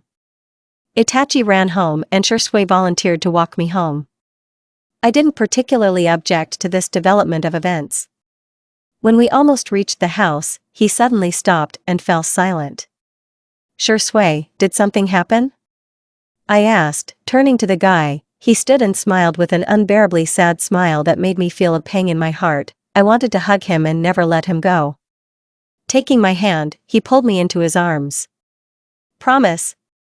The guy next to my probably already red ear spoke quietly. Promise that you will never fall in love or get married. Don't leave, just don't leave. My heart skipped a beat. His hands squeezed my small body as if they would never let go. With shaking hands I hugged him back, squeezing his green vest in my hands. About I promise, I answered, feeling my own voice tremble and a lump stuck in my throat. Honestly, I thought that there was nothing to scare me anymore. But I got scared, when I heard the Kazakage's words and could barely stand on my feet. Of course, with my brain I understood that the Hokage would die before giving his consent to this. But the stupid heart was so frightened, it ached so much. While the guy was explaining himself, I noticed that the sun had already hidden behind the horizon, coloring the sky red, slowly turning into dark blue. My heart was beating several times faster than necessary, and it seemed to me that the heart of the Uchiha hugging me was beating just as hard as mine. At that moment it was just him, me, and this insanely beautiful sunset. That's why. Don't go anywhere, otherwise I won't be able to stand it, and I'll lock you somewhere so that no one but me can find you. I will not leave. After all, I want to become Hokage after all. I said, moving a little away from him and holding out my little finger. This is a promise? Promise. He said, squeezing my little finger with his. Lord, I feel like a stupid, selfish, and jealous child whose toy they wanted to take away. Said this scoundrel and lowered his head on my shoulder. Without hesitation, I hit him in the leg with my knee. A toy, huh? I said sternly, pulling his hair, but the guy lying on my shoulder just laughed quietly and said indignantly. This is a figurative expression. Well, the baby is not crying. Mommy won't go anywhere. I said, stroking his hair. Mommy, well then maybe you can feed me. I didn't let him finish, pulling his hair. Itete. Okay, son, it's already childhood time, go home. And I'll go look for daddy. I said and got out of his arms. Nope, no daddies. Just go home. Shursui said, walking towards my house and leading me to him by the hand.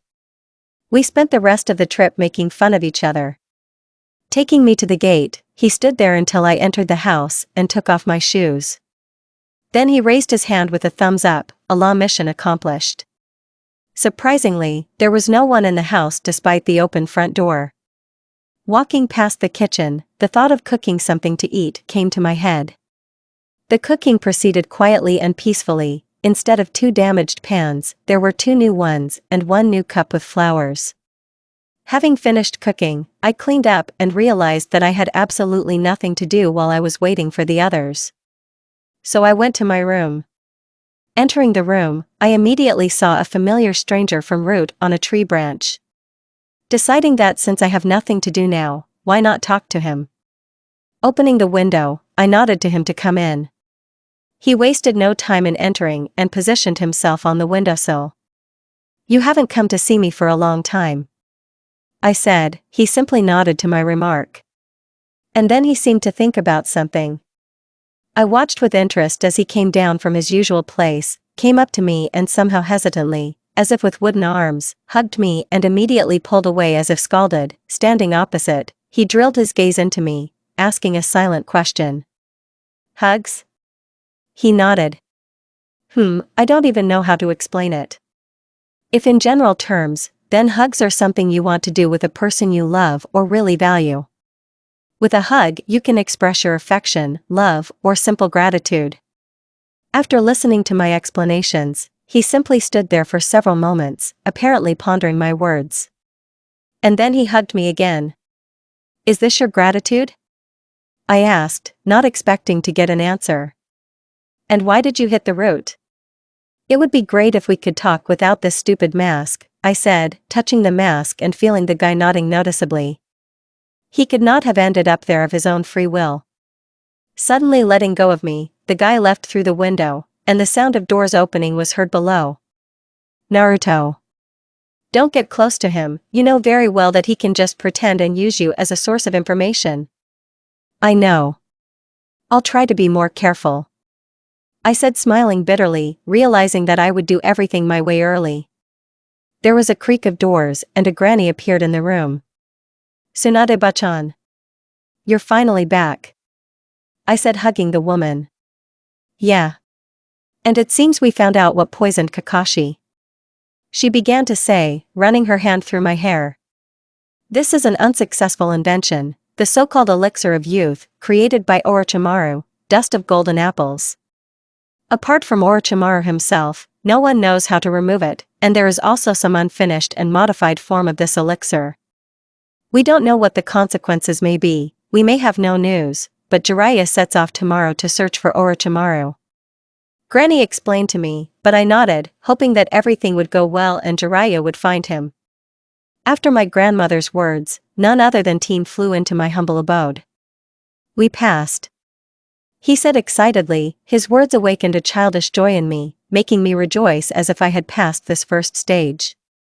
Congratulations, well, have you already met the second examiner? I asked, infected by his optimism. Yeah.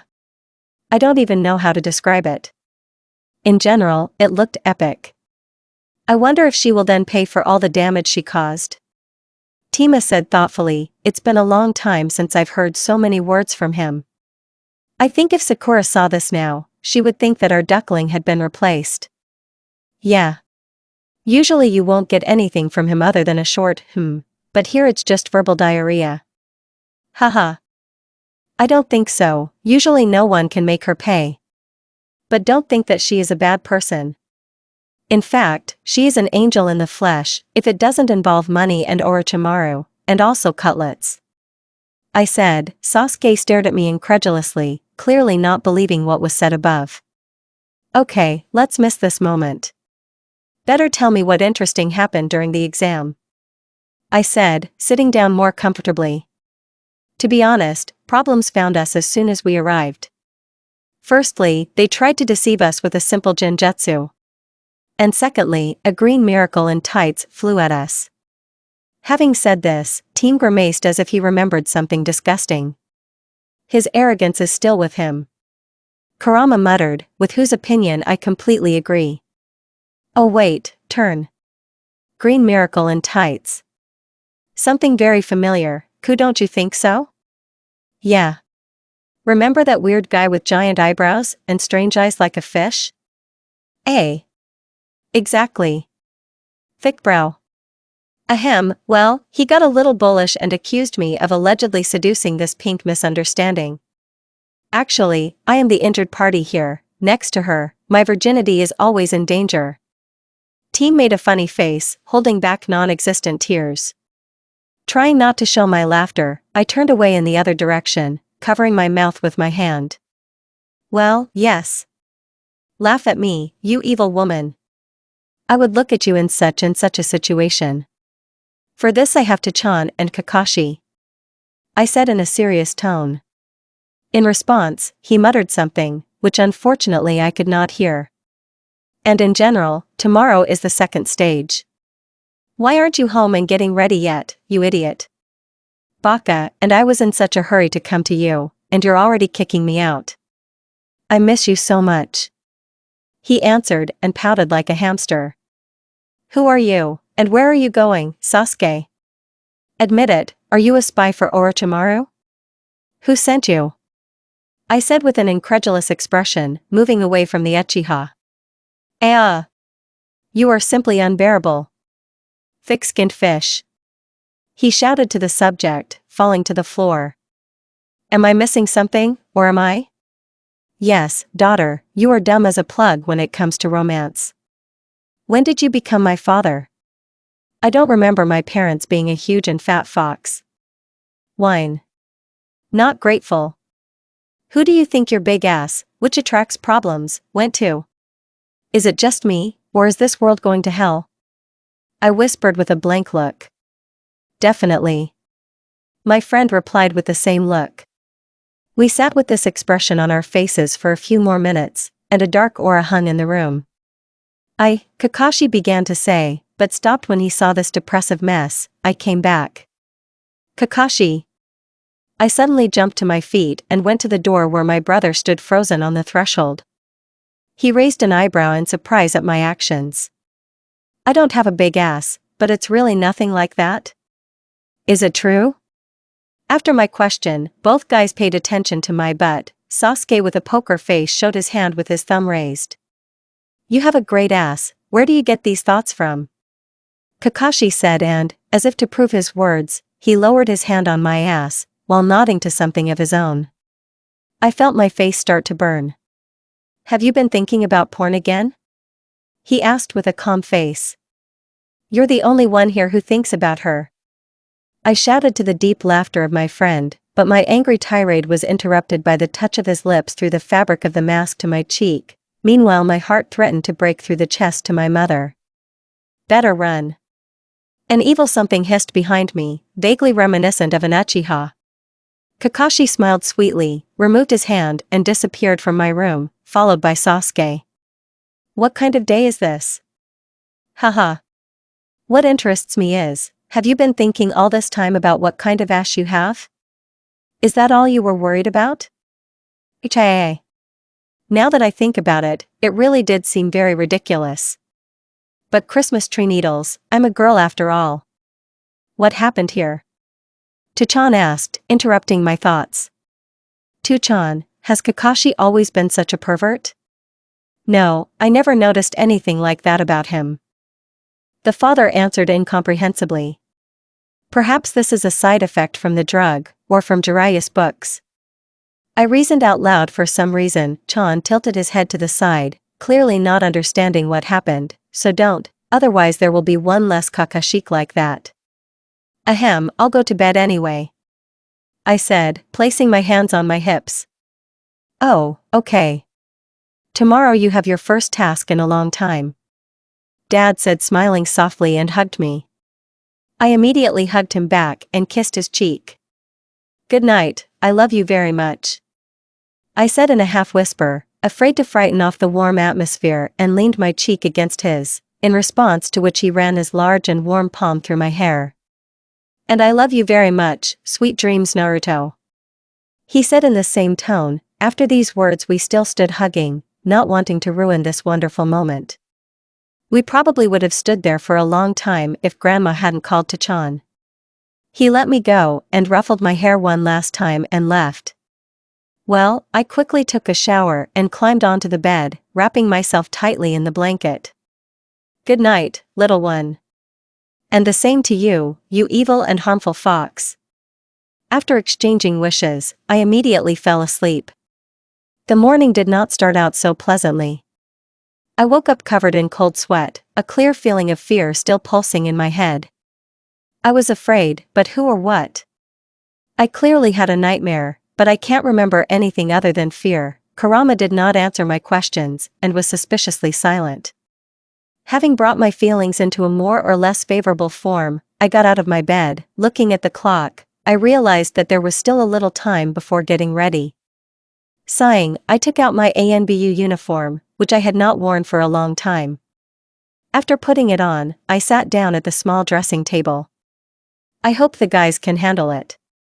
Unexpectedly, even for myself, I said, looking at my reflection in the mirror and collecting my hair in a high ponytail. I felt a pang of intuition, but I just shrugged it off.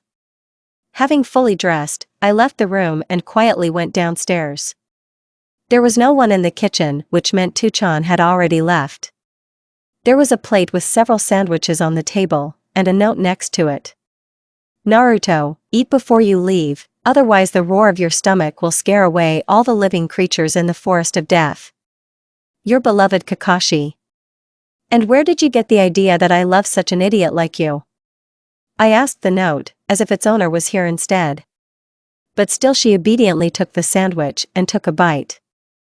Thanks to his care, I forgot about the terrible dream for a while and ate calmly. When the last piece was in my stomach, I realized that it was time to leave. Pulling the mask over my face that I had been carrying with me all this time, I used Harem and found myself not far from the forest of death, at the meeting place with the guys. Looking around, I realized that everyone was already here.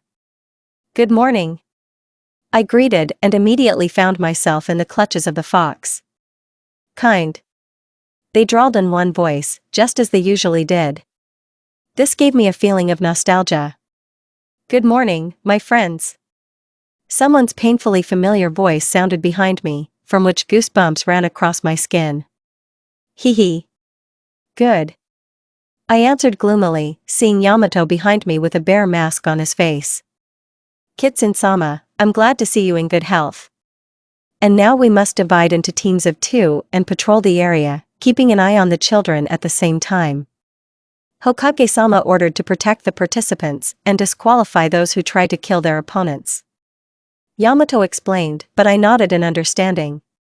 Using a draw, we were divided into teams and were shown a plan of our area with a prescribed route from which we could turn off if desired. I was lucky and found myself on the same team as the wolf. Thank God it's not with Yamato. But Fox was not as lucky as me, and he was now inside the latter's friendly embrace. Kitsune. Save. The fox whispered, and Yamato just laughed as he dragged him to one of the entrances to the forest of death. Thank God, this happiness passed us by, I said, looking after those leaving. The guys nodded in response and sighed with relief.